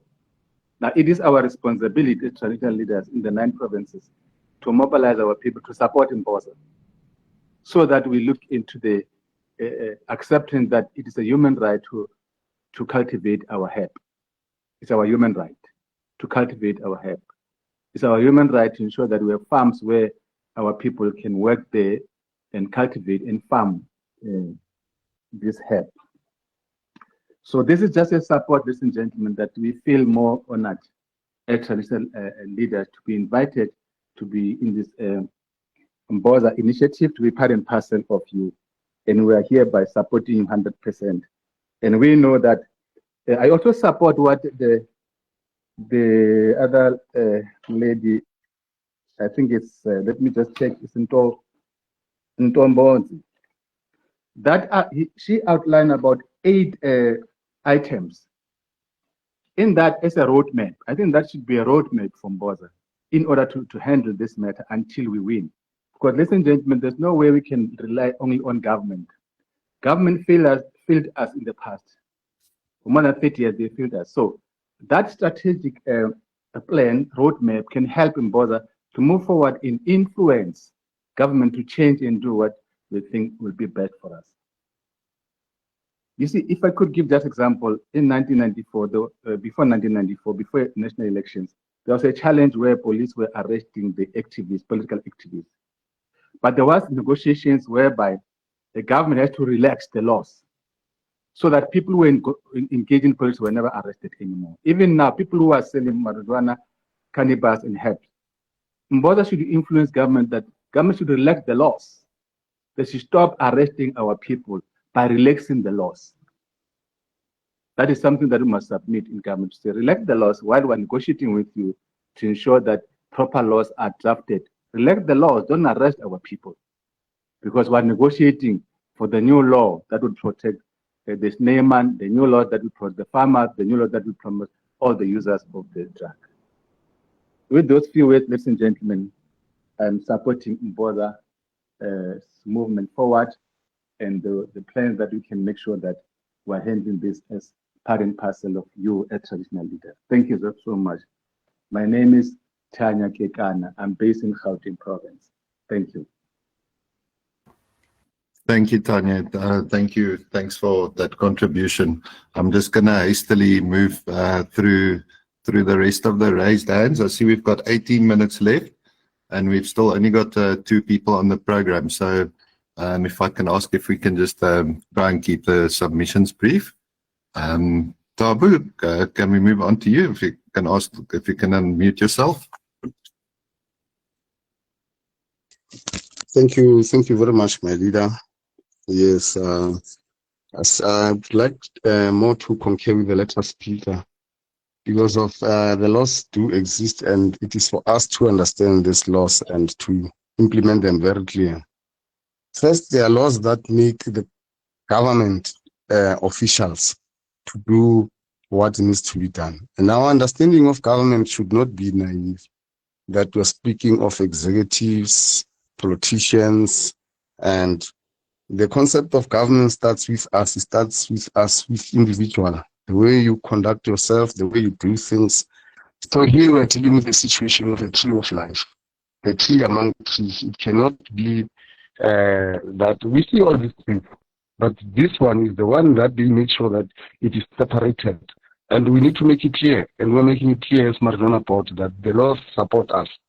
And that is why when we make Marijuana Board, we didn't just do it. There are intellectual properties here. We thought as a business, because the main aim of us is to make business as people, because even life itself is business. Government itself is business. So we are doing business. And the main aim of business is to make profit. We don't just do things because we just want to do things. But the problem is greed. That seems to be a problem in our land.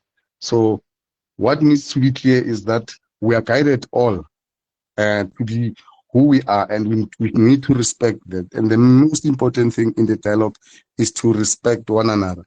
You can't come, and I would ask for any facilitator or somebody chairing the meeting, you can't disrespect each other here and start to say, hey, when we are better. Such things, no. When we engage, we should engage respectively. Because I had one of the speakers, and I think I forgot his name, but he said, while the other speaker was on platform, said we are bad. We should be able to exercise our views very clearly. But let us make it clear that there is no law which is just here in this country or which is constitutionally oriented that says we cannot deal with cannabis. Any law that exists, such a law, it's unconstitutional, including what is contained in the Private People's Bill. You can't tell us we cannot deal with cannabis. It's unconstitutional, it's undemocratic, it is not a law, and it does not exist. It could be for tactical strategies that probably there are challenges in terms of harm reduction and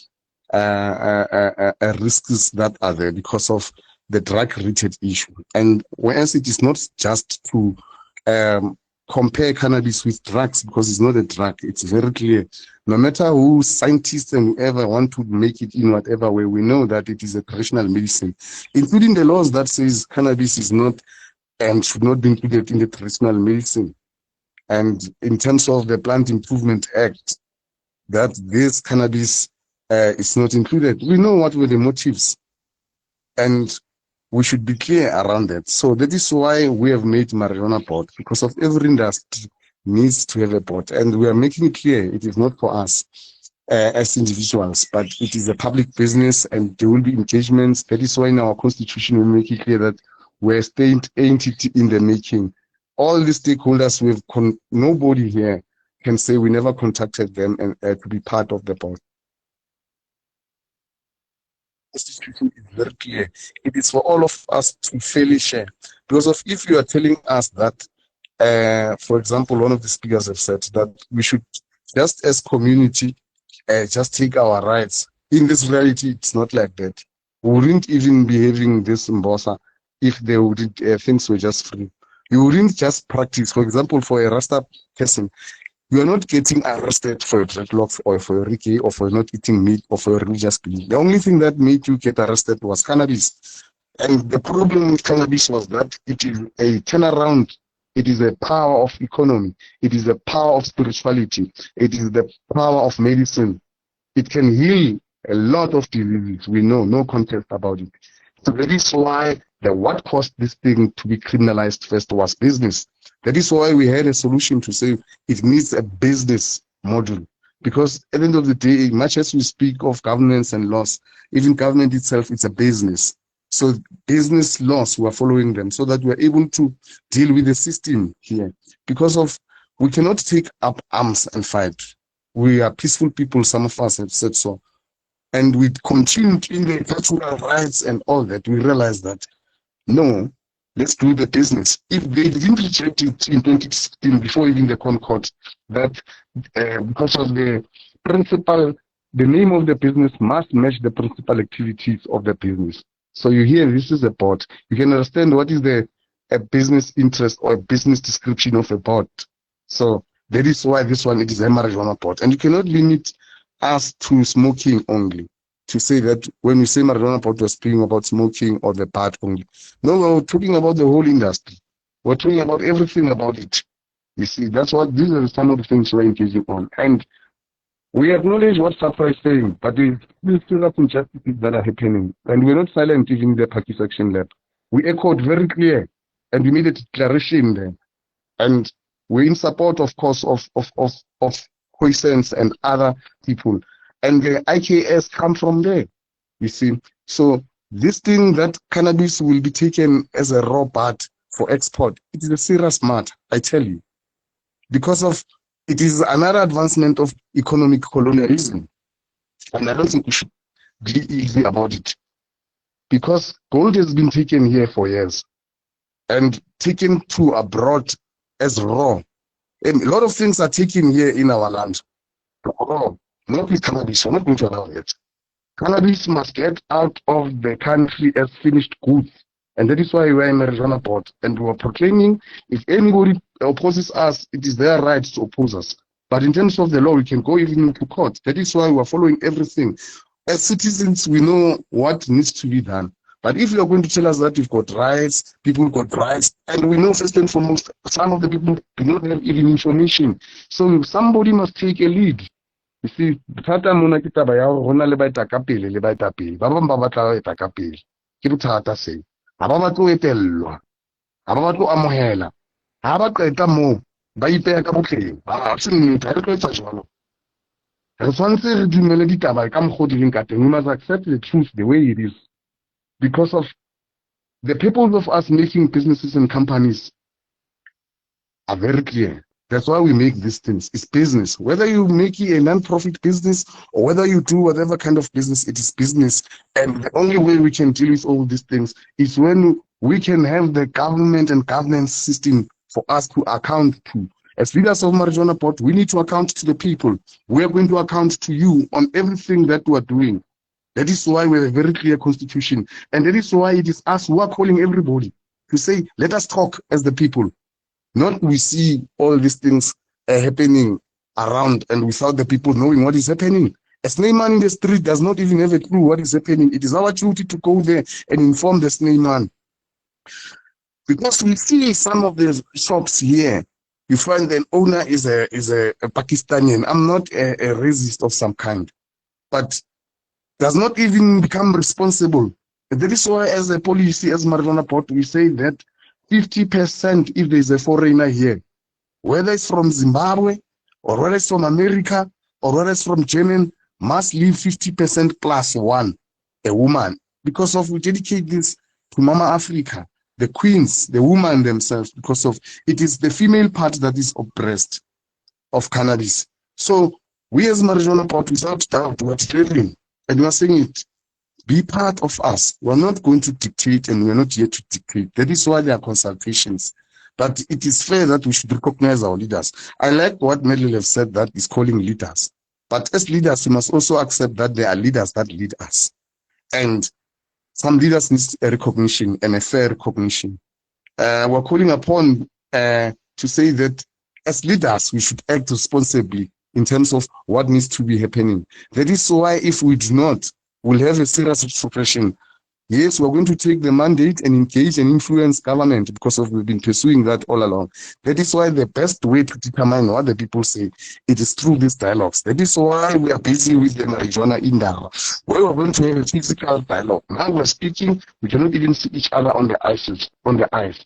So we need to sit and we respect our kings, we respect our IKS, we respect the Rastaman, we respect other people, we respect even economists, that play a role in the farmers. We respect them that have been advocating to ganja, irrespective of their political belief system, irrespective of their religious belief systems. And this is what the Constitution of Marijuana Board is saying. And we are also lobbying everybody here to say that come be on board. That is why we are endorsing every structure, including the SACCA. We did endorse it. But what we now check is that let's endorse each other on first local empowerment. We should empower ourselves as South Africans. Be it a Khoisan, be it a King, be it as long as you are South African, we should empower ourselves as South Africans so that we can be able to empower other fellow Africans, and we can be able to empower all members of the new race, members of the world. And we're not going to have racism. We're not going to go according to minority systems. We are members of a new race in this regard because of cannabis is bringing that. But nobody must be sidelined, and nobody should be put aside. So I'm speaking here, ladies and gentlemen. I'm sorry if I could be sounding harsh, but these are some of the things we have to straighten up because of we need to be clear where we stand with each other. It's very much important because of as Marijuana Board was taking a stance and we're calling for everybody and we're saying, come all of us, let us be on board. And you're going to be part of the processes that transform the board as a business and as a company. First, the shares are going to be allocated to Rastafari communities. The other shares are going to be allocated to the traditional leaders. The other shares are going to be allocated to the traditional healers. We need their structures. Because of if you say, yes, you don't have a structural organization, anybody can claim. For example, you can ask somebody that he's not a Rasta because he doesn't have dreadlock, or I'm making an example. You can't exactly say to somebody you're not a traditional healer. When because of the broad concept, the very same concept of traditional healers, because of others use faith-based system, others use traditional. They use all methodologies, including even the Khoisans, which will also indicate to them that as even them, because they exist in all the tribes that exist, and as they are indigenous people, we are all indigenous. However, as the last that I would say more onto the last of this advocates of cannabis, we issue shares to all of them so that these people are on board. We issue shares to government, we issue shares because this is business. It's all about profit. If it was not business, people wouldn't be arrested. So this arresting is a business. We've seen it, and that's what it's all about. So every industry got regulations because of their things that we as the board is our duty to do to protect cannabis from drug. I'm closing, my dear. I'm just closing. Please. I'm just closing. Because this one is very important, the responsibility that we should say to government, to our people. Some people do not like ganja, we know. So much as they do not like ganja, we as the industrial administrators of this help, we must show responsibility. We must make sure that all these things that are probably Osintombi have said it, the industrialization package to it. And that's what the Pakistan was all about. Because if we don't do that, there will be drugs that are fooling the country, and we know what are happening. And we should be very open that we're anti-drugs as cannabis society, because we're indigenous. That's it. Cool. Thank you, Thabo. We just running behind on schedule here, but with all due respect to your contribution, thank you for that, Thabo. Mama Goshi, I see you've still also got your hand raised. Out of respect for the participants in the discussion, I just want to move on with the program. Can I ask if then afterwards we can move on to open discussion? Then we can. We're happy to keep the meeting open if anyone else wants to make contributions. Walter Pretorius from Optwak Foundation. I've invited him on the webinar to present from the Optwak Foundation. They've got these beautiful campaigns where they clean our rivers and estuaries, and they've recently attended the G20 as well, where they presented that. So, yeah, welcome, Walter. If you just want to briefly present represent the Optwak Foundation. And Hi guys, how are you? Hope you all are well. Can you hear me? Am my audio available? Okay, you guys can hear. So, guys, I know most of you guys know me. For you guys that don't, I'm Walter Pretorius van Optwak Foundation. Ek represent Nimbus Stratus Foundation. Ek represent Boza's National what is my name here? Party. Ek weet nie wat te sê nie. Maar anyway, dankie vir dit. En dan uit my hartpunt uit. Kijk, cannabis is my passion. Let's do this in English quickly. With the passion that I have, I realized that, listen guys, we are made of water, we need to clean our river systems. So with Taran, with the Henops River, I've been there numerous times cleaning up, doing projects, getting volunteers to come help. And there's a lot of people on the group here that's doing a lot of good as well, but they don't show it. There's one participant cleaning the river banks at his space, growing some gardens, having some food for the people. And what I wanted to say is, why aren't you guys doing anything else? Why is it just us other? Hoekom is it net ons that's doing stuff? All the other people want to gain capital of cannabis, but you're doing nothing. You're complaining about you want, but there's nobody actually doing anything.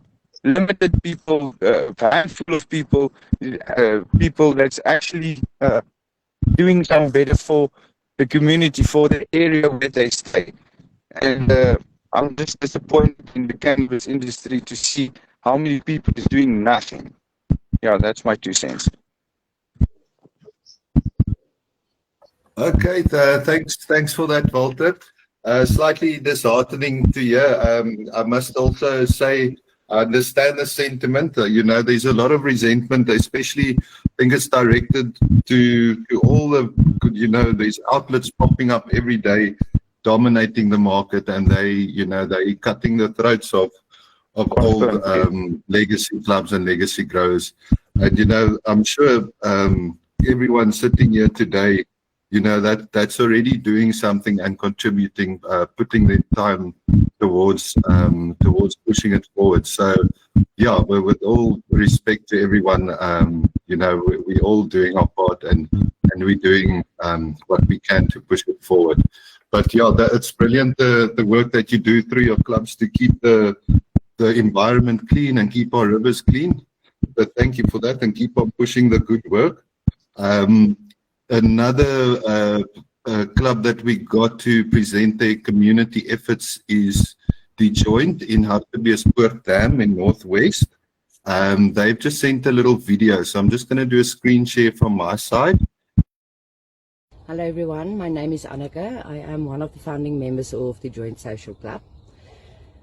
Our journey started back in 2019 with a lot of passion, some big goals, and the hope that we will be able to be part of something that can change the world.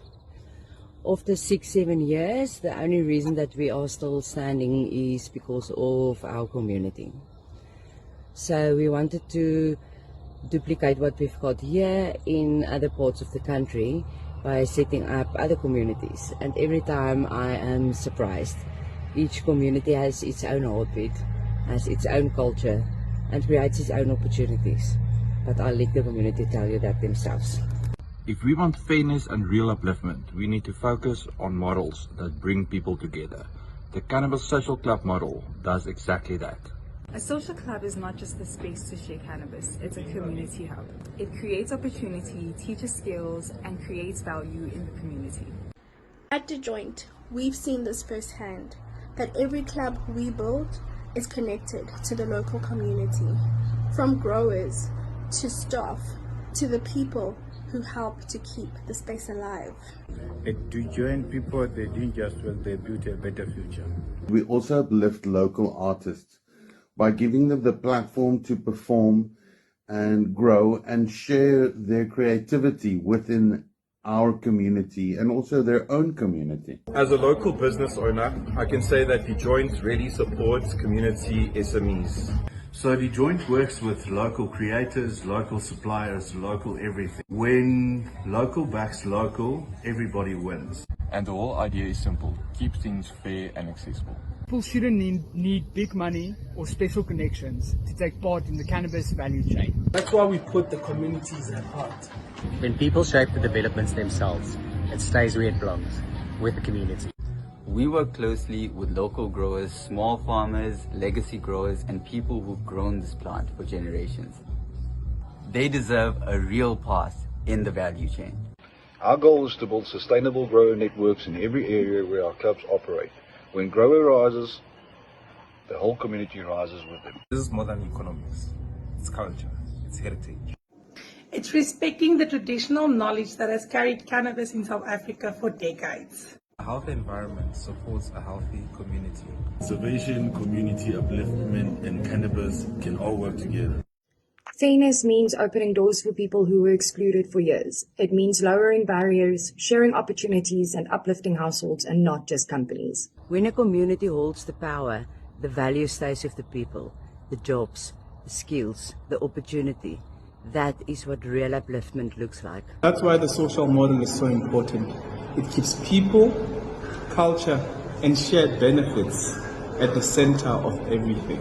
If South Africa wants a cannabis industry that's truly inclusive, this is the way. Together, we must build a cannabis future that is community-led, accessible, sustainable, and fair.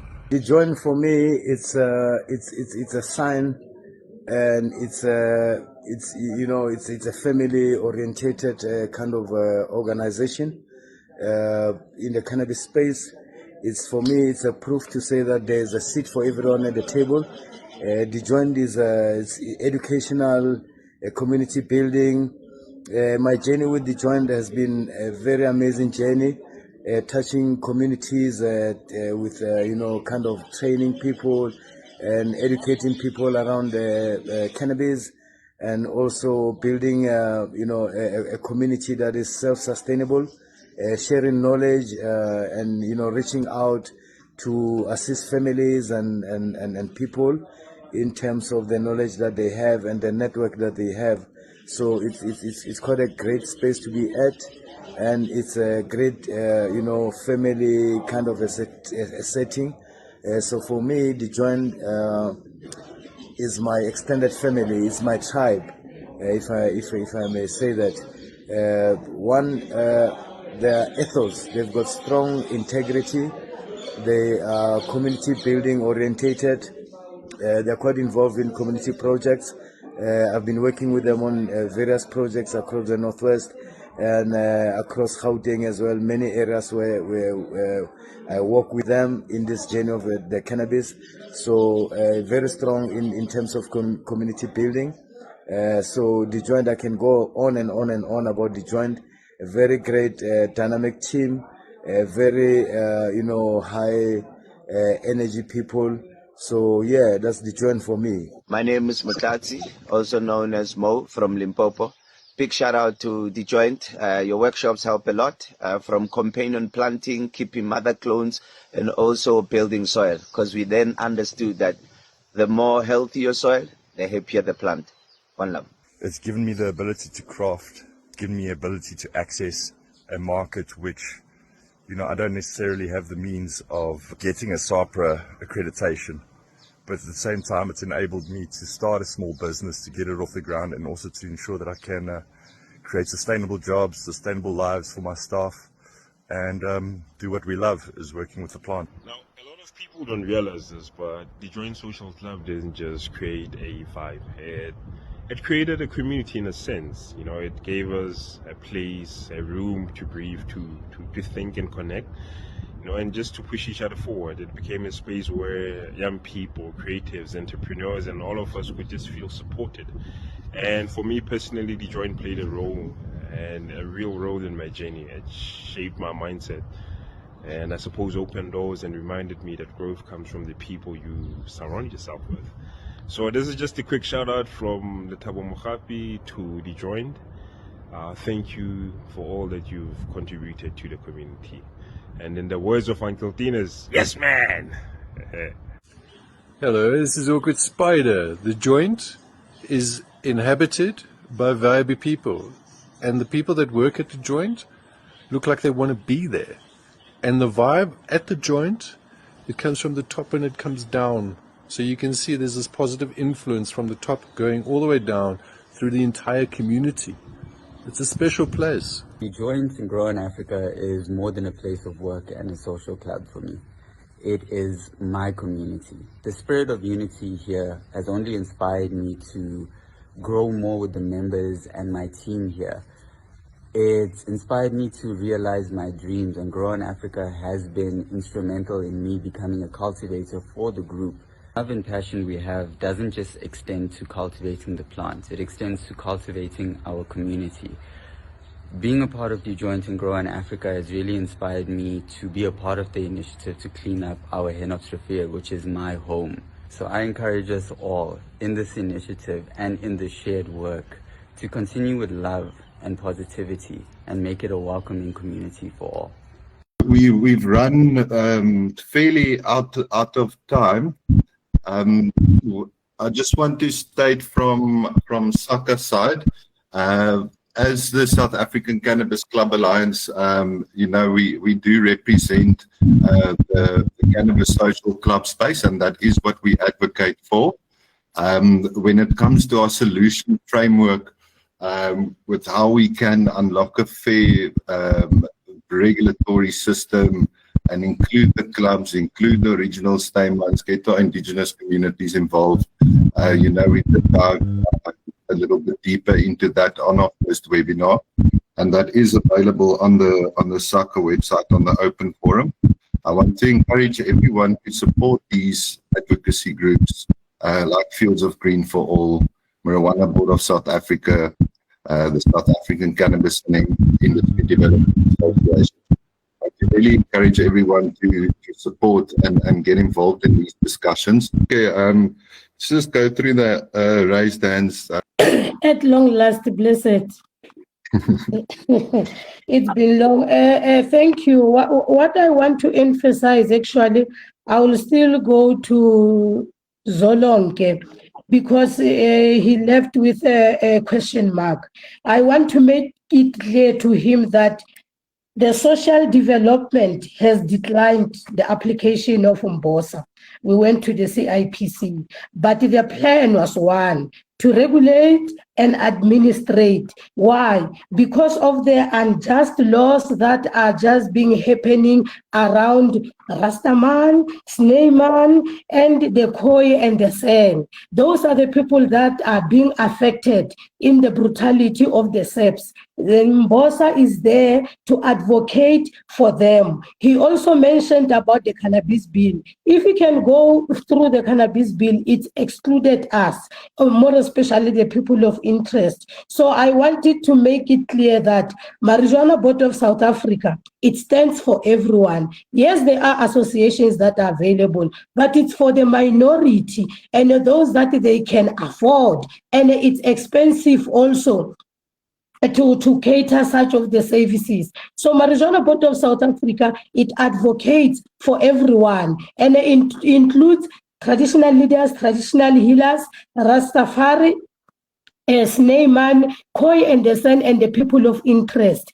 And the aim of Mbosa is the total liberation of the plant, Zolonke. It's not like we want to capture this. But for now, currently, what we have to do, we need to work within the system the way it is running. That we must have a regulatory body that is going to advocate for people so that the unjust laws won't be happening to them, the brutality. We've been arrested, we've been done all this, ganja taken, money taken and everything. So now we are starting afresh. fresh, but we need a regulatory body that is going to advocate for the people of the South with their ganja, with their land race, so that we can be able to know how to sift those that they've made the industry not workable for everyone. So we are not advocating for the minority, we are advocating for the majority. And we need to start by making sure that everybody in the South is well catered economically before we take this thing outside. And then I wanted to make it clear in that way that I get you when you talk about the social development, and it is good to hear and feel that there are people who are informed. But we went through those steps up until when we see us now, and the sandbox is being endorsed. That's what we are doing. The models are here, the mainstreams are here, the offtakes and everything. The model is running, it's available. Be on board. Let us make sure that the greener economy comes to all of us, and the aim is to total liberation of the plant and open the third eye. Blessed Rastafari, give praise and light. Thank you so much, Magoshi. Thank you for that. If we can just move on to Andre. Hi, can everybody hear me? Just let me know. Ja, baie beter. Maar net 'n nuwe mic gekry. Ja, dankie ook julle kan my hoor. Ek kan nie nou julle hoor nie. Ek het nou laat my seun gou 'n ander mic kry, ja. Maar julle kan my hoor. So dankie vir die geleentheid dat ons nou almal by mekaar gekom het en die kan gepraat het. Kangans, kaya jos vir almal. Wat ek nou net wil gelig het, twee dinge. Eerstens, Zainu Summers, Kaweza making. As jy maar net die contact details gee of 'n phone nummer kan hê, want ek wil weer met die lot praat later na dit. En tweedens wil ek net, secondly, I just wanted to let everybody know what so Kwakiga, the MPO stands for, that is apart from the Kham Nation. We are MPO that is recognizing and registering traditional health practitioners in South Africa. What do? We secure the fair, lawful recognition and rights of practitioners of indigenous knowledge and traditional health, cultivating, processing indigenous herbs, including cannabis. We also make representation, including court processes if needed. And we are training our own traditional health practitioners. Although we come from ancient times, we ali sakmana, ali herbalists hier in die Kaap wat die papierwerk het, ons kom na hulle toe, ons recognize hulle, ons gee hulle papierwerk. So we are formalizing ourselves as a nation, as indigenous healers, that what we are busy with. Because we know this stuff we've got, we weren't taught, it's in our DNA. It's been passed down generation to generation, but the world we are living in today, it is what a paper world, it's a law world, it's a material world, people that want to control us. So they're using laws and bylaws and all this stuff to oppress us and marginalize the game. But we are using, because we are ancient and modern people, we come from this system.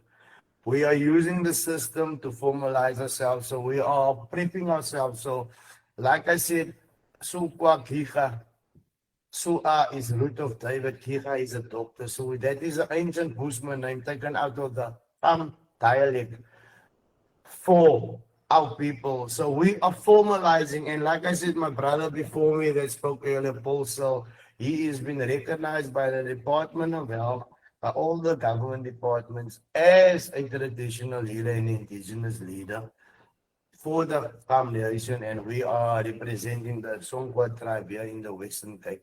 We've been mandated and given the authority to do R&D, research and development, on all Schedule 6 and 7 plants that it's named drugs, but to us it is herbs, it is our medicine, it's how we connect to our ancestors. So call it mescaline, call it mushrooms, call it ganja, daga, kana. Ons is besig met hy, wat die wette van die land maak ons kriminele. You've put down this, we've got history that we are indigenous people from ancient times. We've got all that. and you've put down laws to help us protect ourselves, namely the CRL of 2022, the THP Act of 2007, and the IKS Act of 2019.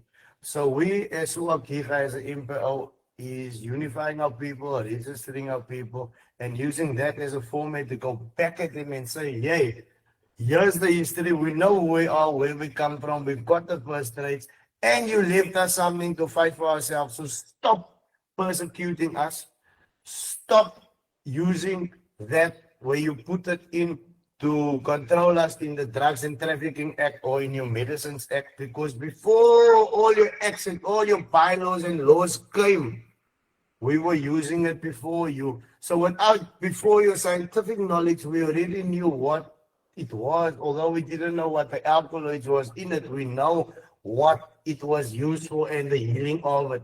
So give us that. So that's why we are coming together as indigenous people, Gigas, Indianas, traditional healers, kings and queens. We must come together and formulate the one indigenous body where we can speak for us all, man. And that is what's needed now. And we are, like I said early on, I was a little bit distorted. What happened as I was about to speak, the calls came through that the people are being arrested and everything. Just to let the people know, we've got an attorney that is representing SACCA. We've got the attorney firm that is representing us. So one of our attorneys is at the police station as we are speaking now, sorting that out. And my brother's mother-in-law has been arrested for 20 joints and 10 grams of ganza. Can you believe that? That still falls in the proposed 100 grams that you as a human being or as a person can have. One van, no warrant, and that is the trauma and stuff that we are facing on an everyday. So when I speak, my cry is not only my cry for what I've been through the system. Like I said, I was a productive member of society, but when I change to cannabis and I do it from my house, I'm a criminal or a drug dealer. But if I have a shop in the main road, then I've got medicine or recreational. So that is a system that we are fighting and we're opposing. And just to let you know, we're SACCA, by tomorrow or by Thursday, our attorneys will be handing in an application to the Western Cape High Court for the ban of any arrests and prosecutions of cannabis-related matters until legislation is passed. And legislation can't be passed unless all parties, including indigenous and traditional healers, have been included into what is being set down. So we can't be part of laws being formulated where we are going to be affected. So that is where SACCA is their stance and that we are taking for our people. So thank you, Gangans, Kayayos, Marco, for everyone that was part of this. And just call out the guy, Zainu Summers, please respond, send your number, email so that we can have a meeting after this again. Gangans. Okay, thank you, Andre. If we can move on to Zaino there. It's got a hand raised. Hi, guys. Thank you very much. We'll just leave details for anyone that want to email me in the email dialogue. I don't pass permission. And guys, please, let's not get bored of the one unity because if we get bored of that, then we are separatists. And also, let's not disrespect each one another because we're sitting here, some delegates and all the other delegates of big companies and things like that, that we don't have beef with. So if we have personal beef and things with people, keep that professional and don't make it personal because we don't know about it. We are all here for oneness and inclusion, and let's stick to that. Thank you, my leader Andre. Beautiful.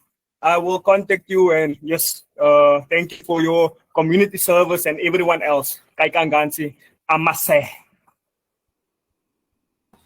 Pleasure. Thank you so much. It makes me so happy and excited to know that we can connect with each other through these platforms and, further strengthen our ties with each other. That's the only way we're going to win the race, is if we all stand together. So thank you everyone that has joined here today.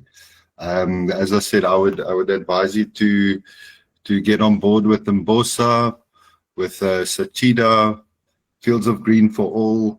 The SACCA website I'll drop in the comment section now. If you want to access any of our documentation or updates on our upcoming webinars, you're very welcome to join the open forum. It's available to anyone, and you'll receive all the future updates on there.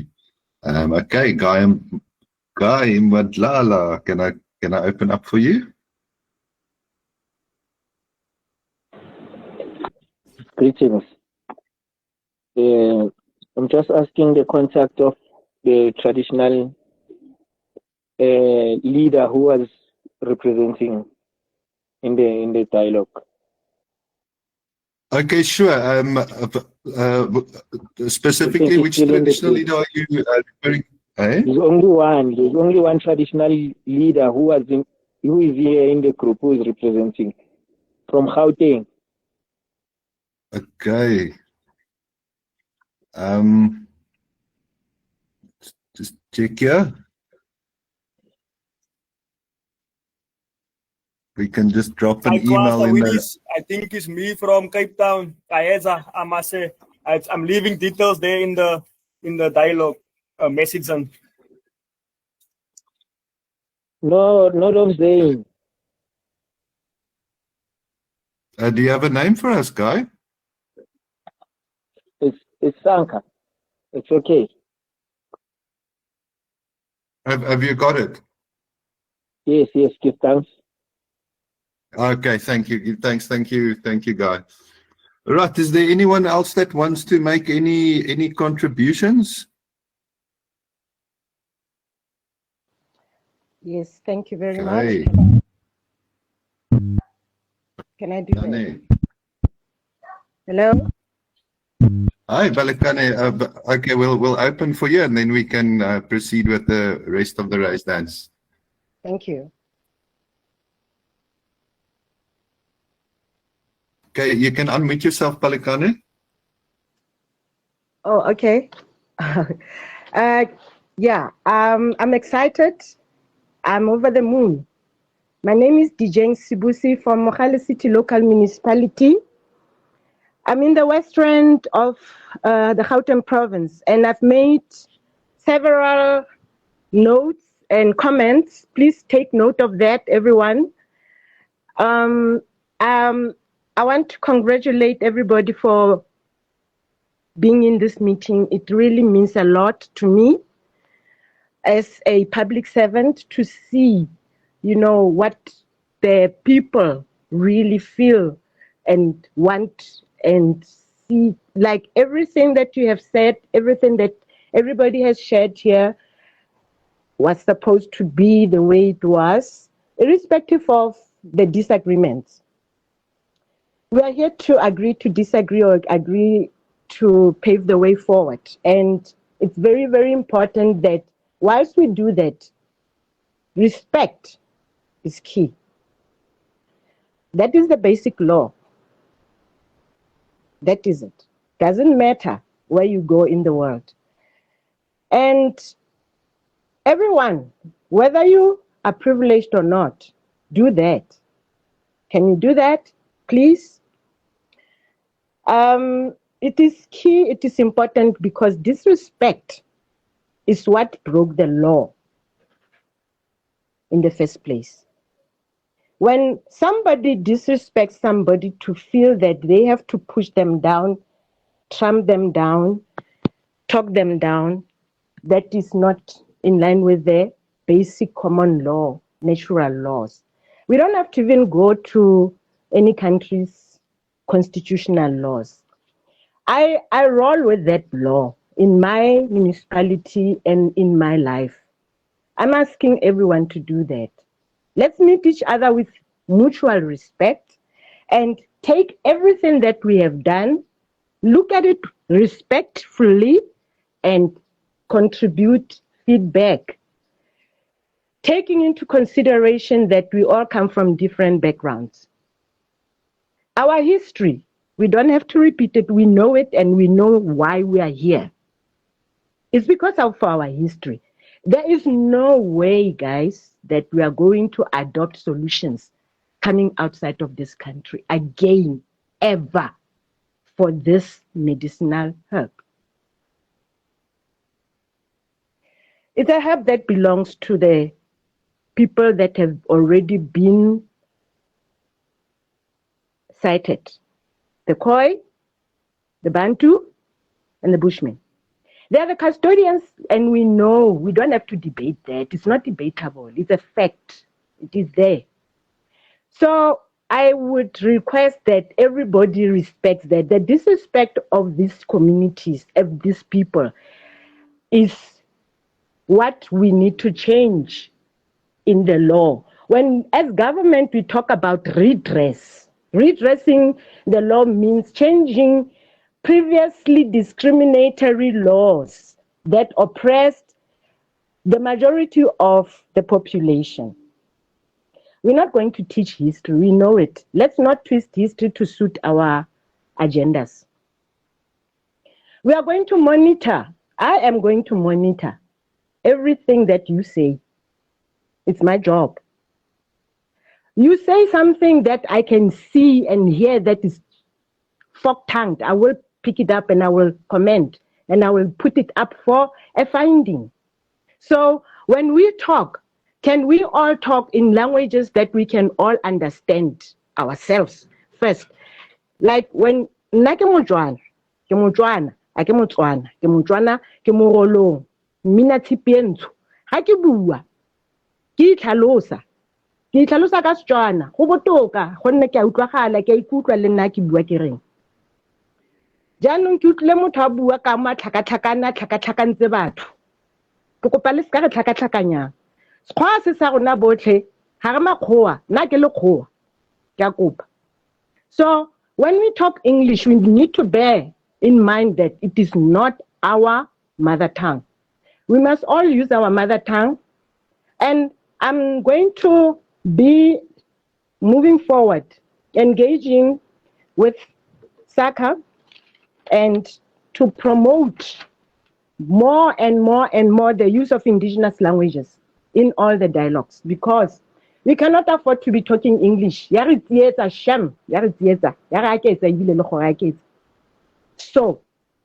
we are going to talk languages that are not going to be like we have to ask ourselves what's the meaning of a word or the phrase.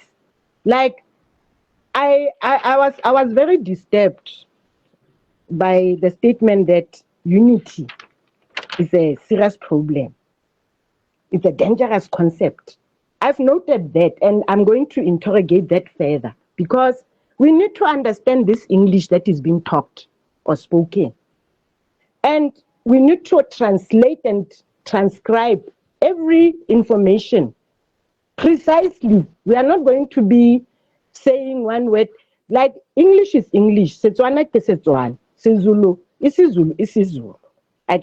So we are not going to say Setswana ka English. No. The education sector is seriously having problems, Batsadi. Ke kopa let's starting in these dialogues to try as much as possible. I know that we have all been subjected to this programming. However, we are all have to come up together in one voice to say we are changing this. We cannot have English that is now a language that is only spoken by a few people as a medium of instruction and communication in public participation. No, not anymore. Can we please change that? Because we are talking over the heads of people we are talking to. Not everybody at grassroots level understands English, understands Afrikaans. But we are trying. My people are trying, guys. Very, very hard. Why people are being subjected to this police brutality is because they do not even understand what is being said in English. So the minute that you start telling people what to do in some language that they do not understand, why would you expect them to comply? Why? So can we do the right thing? Let us not import solutions that are foreign to our way of life. We have a way of life as Black people and white people and Indians and colored and Chinese. Everybody has got their way of life. Let's respect that. That must be respected. We are the only ones in this world that are disrespected for who we are. And it has to stop. And we have to start with ourselves because we are the ones here in South Africa who have been the most brutalized nation. And we can see globally what is happening. We are being still subjected to that. So let us stand up for ourselves and let us start from grassroots and let us hold hands and collaborate. I would like to thank you very much for organizing this and for as a way forward. For Mogale City, we are taking this and moving forward with the program that Mbosa is rolling out. And I would like to please request that we form at local government level, nationally, our own forum that will take these things from the grassroots up to those that have to do what they need to do up there. But we have the work to do down here. So thank you very much. With those few words, I would like to congratulate everybody and still say, Amanda. Thank you. Amanda, thank you, Balekane. I'll reach out to you personally so that I can get some language lessons because my mother tongue is very uneducated. But it's a blessing and an honor to have such a diverse group of people here today. You know, as a South African, you know, we were all born on the same soil under the same sun. So, you know, I've got deep love and respect for our culture and for our communities. But if the English is a little bit tricky, unfortunately, that's now the language that we all universally speak and understand here on this level. But if we could address it in our mother tongue, then yeah, I'll contact you for some language lessons, Balekane. Thank you for that. And now to Bonolo, who's been waiting so patiently. Blessed, my brothers and sisters. I hope you are all well. I just want to reiterate or add on to what one of the previous speakers said, that the cannabis is a numbers game in terms of us now forcing, because it seems like now it's going to be a matter of forcing or pushing for the government to legalize the whole bill. Just to give you a little bit of an overview, I have already started. I felt a bit offended when one of the gentlemen said, why is everyone not doing what he was doing, not knowing what everyone is doing in their own space? I'm working with 1,000 farmers in the Eastern Cape, cannabis farmers. Another 400 in the KZN on cannabis. In the Free State, I'm working with a lot of farmers in the cannabis space. It's a combination of the IKS, cannabis growers, the social clubs, and busy now making a community of this whole, or that I want to get into, like a business model where we are all working together in the cannabis space. And then I'm also working with people in other countries so that we can get our products there. With the IKS, we are doing products with the ARC and CSIR. Some of my products will be on the shelf soon with the scheme and clicks.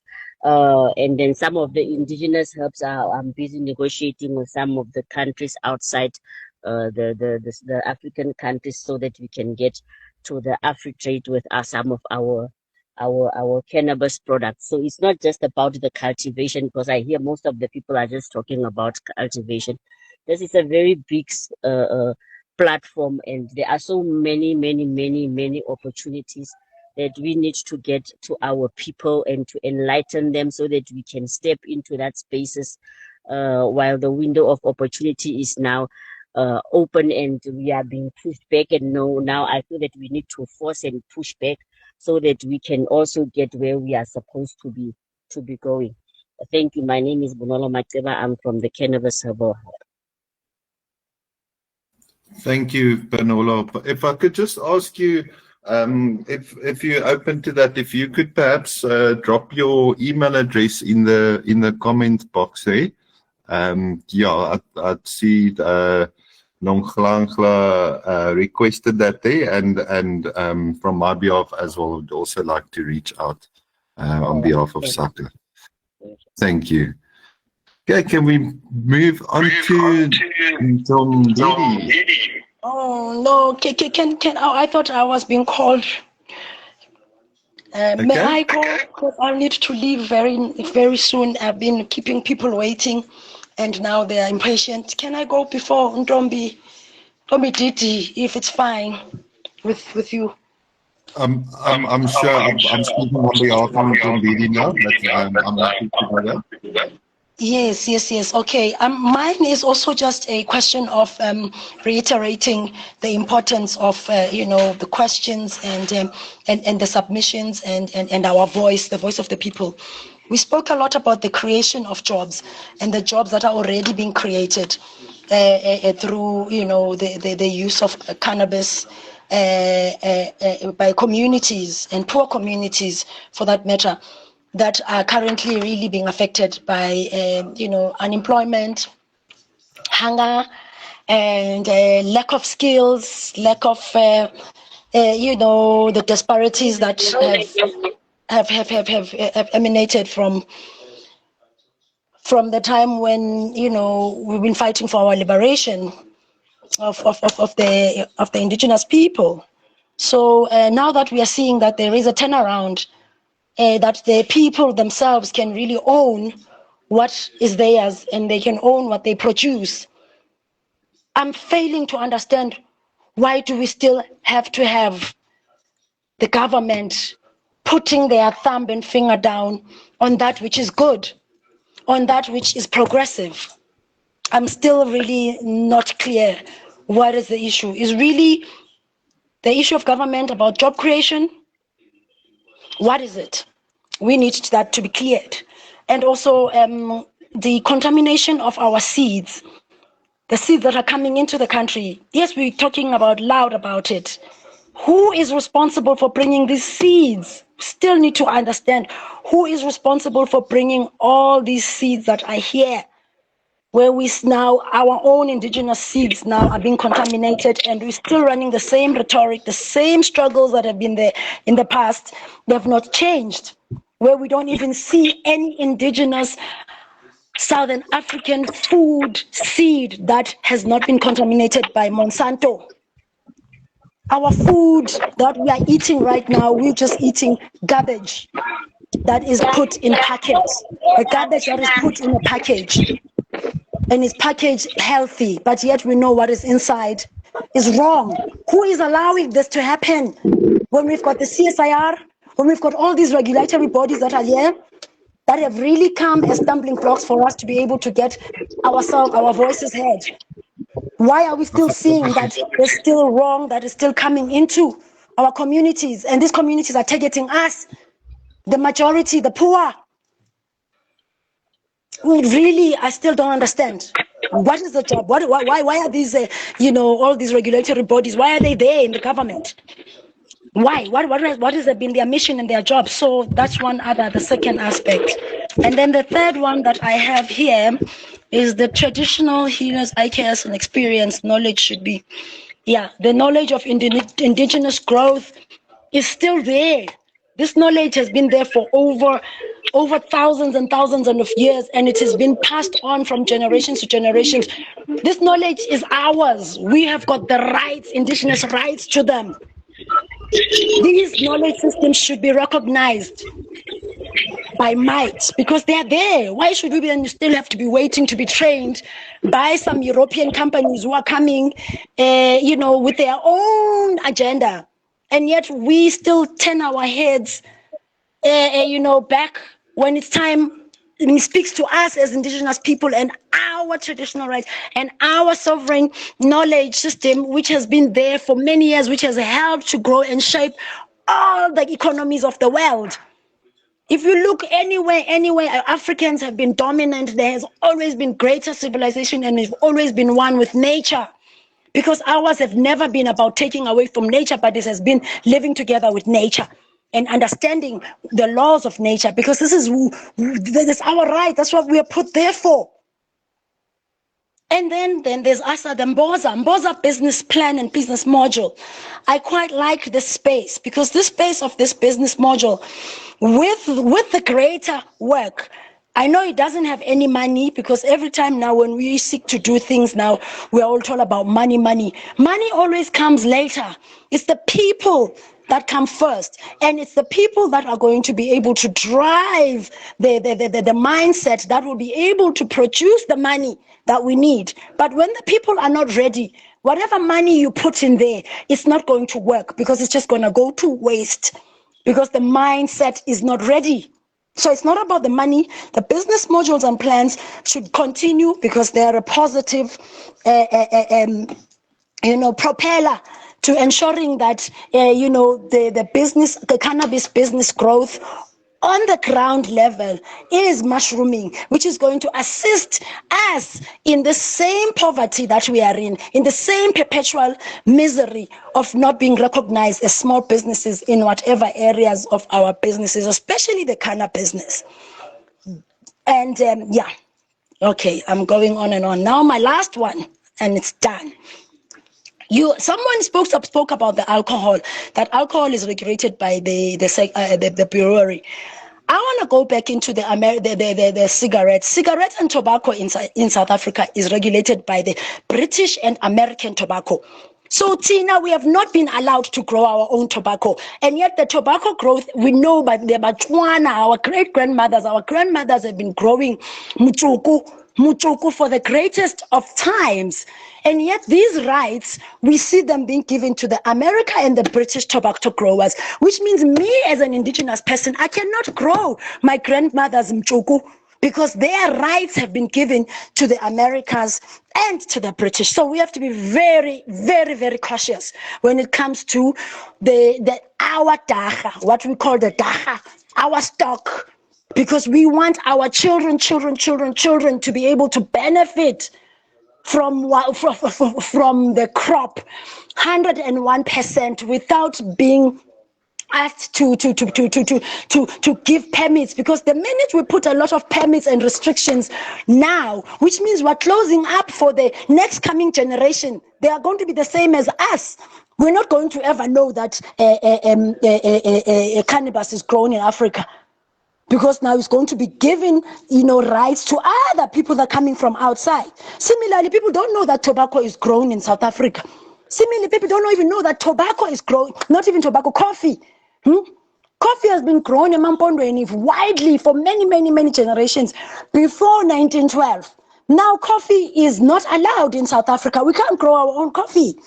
So really and truly, this is where I am going, that this is very, very, very important and very serious. Because when we look at giving out permits and whatever restrictions, and is it going to benefit the future, or is it just going to be about us making money and putting money in our pockets? Because let's take out all the money issue. Let's talk about justice. Okay. I'm supposed to lower my voice. The justice around the cannabis plant right now. So then I'm saying, let's not rush. There's no rush. Submitting government, no, let's not rush. Let's do things proper. Let's take our time, because you must remember, our suffering was not given time. Our suffering was not given a chance, and it's still happening even now. There's no rush. We're going to take our time and we're going to do it proper, and we're going to consult with communities, and we're going to come up with what is equitable and what is right and what the people's voice truly needs. Because the people's voice right now is not even heard. As we speak now, people are being brutalized. So how many people are going to want to go and start the business of growth? And secondly, there's no land. We don't have no land. Look at the people who have got land. They can grow fields and they can even overtake any economies, small mushrooming economies of the, the people that have been oppressed. So there's no rush really in making sure that we're putting, this is the rights, these are the permits here. People, even if it means us doing it for the next 10 years to get it right, let's get it right from the beginning and secure our future sovereign rights, and the generation of our children must be able to be free, because it's the only economy that is still in the people's hands. Gold is gone. You have to have a right, you have to have a permit to have gold in your own country. You have to have a permit to be able to have a diamond. You get killed for diamonds if you carry a diamond. Who are you? Because this belongs to somebody who has put their permit and their whatever on the resources that belong to the people, such that we can't even touch anything that belongs to us. So this is the only right that we have that we can touch.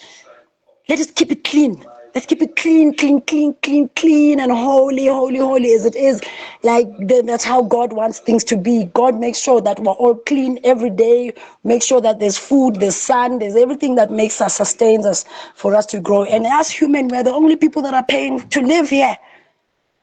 So we have to look at also those things. Why should we be paying to live?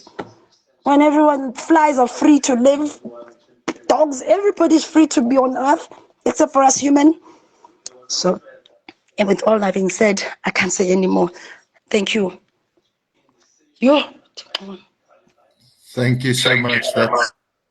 That's very powerful. It carries a lot of weight, and I think we are all aligned on the same page. We don't want this plant to be monopolized. I think we're on the precipice of, we're breaking past the prohibitionist era. We've already now managed to, like Myrtle said earlier, the unity is happening. We on that place where we are all standing together and speaking through one voice. So power to us all. And I'm just going to give a last chance there for Ntombodidi. I just apologize if I pronounce all the names wrong today. Like I said, my mother tongue is not so sharp, but I do mean it with love and respect. So Ntombodidi, if you can please go next for us. Thank you very much once more. The only thing I want to say to you, Program Director, this plant is a plant which is going to liberate us from poverty, especially the ground people. If the government can allow, firstly, or give an opportunity, the ground, that would be very better.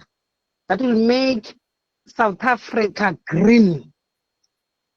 And then people must be taught from growing the plant until at that stage. And then they must be taught again the second level. After you have this plant, maybe it's dried or whatever, what things or else, what other opportunities can be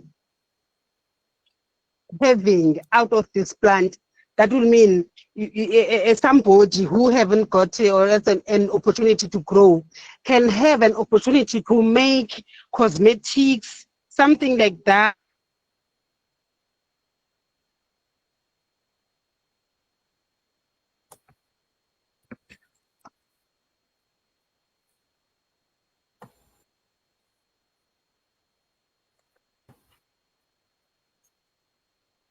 Hello, sorry, I think we lost you there.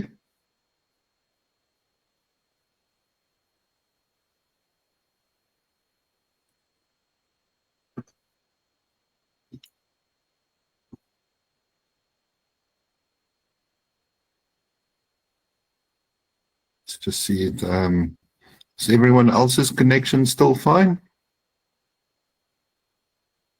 Yes, this was briefly connected. Okay. Let's just give a fair chance to Tom Bodidi. We can't hear you. I think it might just be connectivity.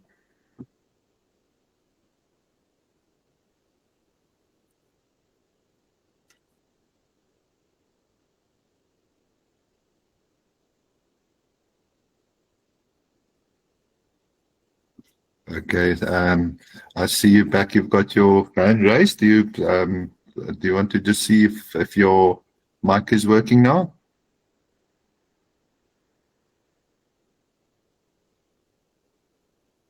Right. Looks like we're having some issues. Yeah, thanks for sticking out all this time past the period of the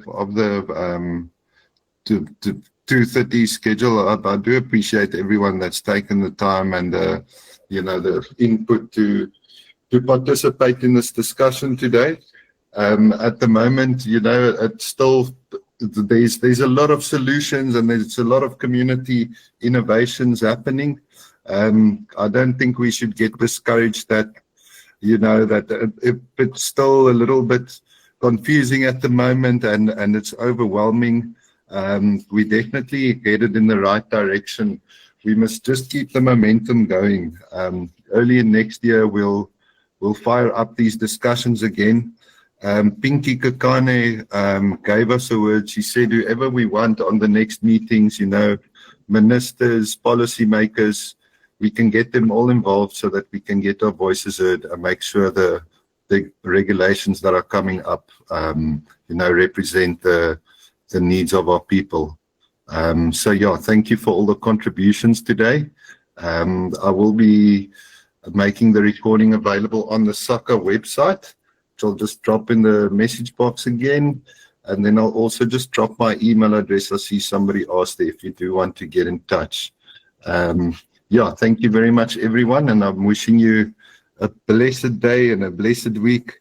It's an honor to be a part of this community, and we as the resilient people of South Africa, we can do this. We've got everything in our favor and we're a good people. We've got the plant. We must just keep pushing. Thank you very much. Thanks, everybody. Closure, a proper closure. You're very welcome. Yes. You're welcome, my sister.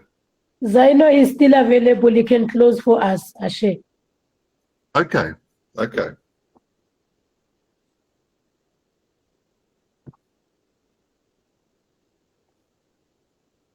Let's just check with Zaino.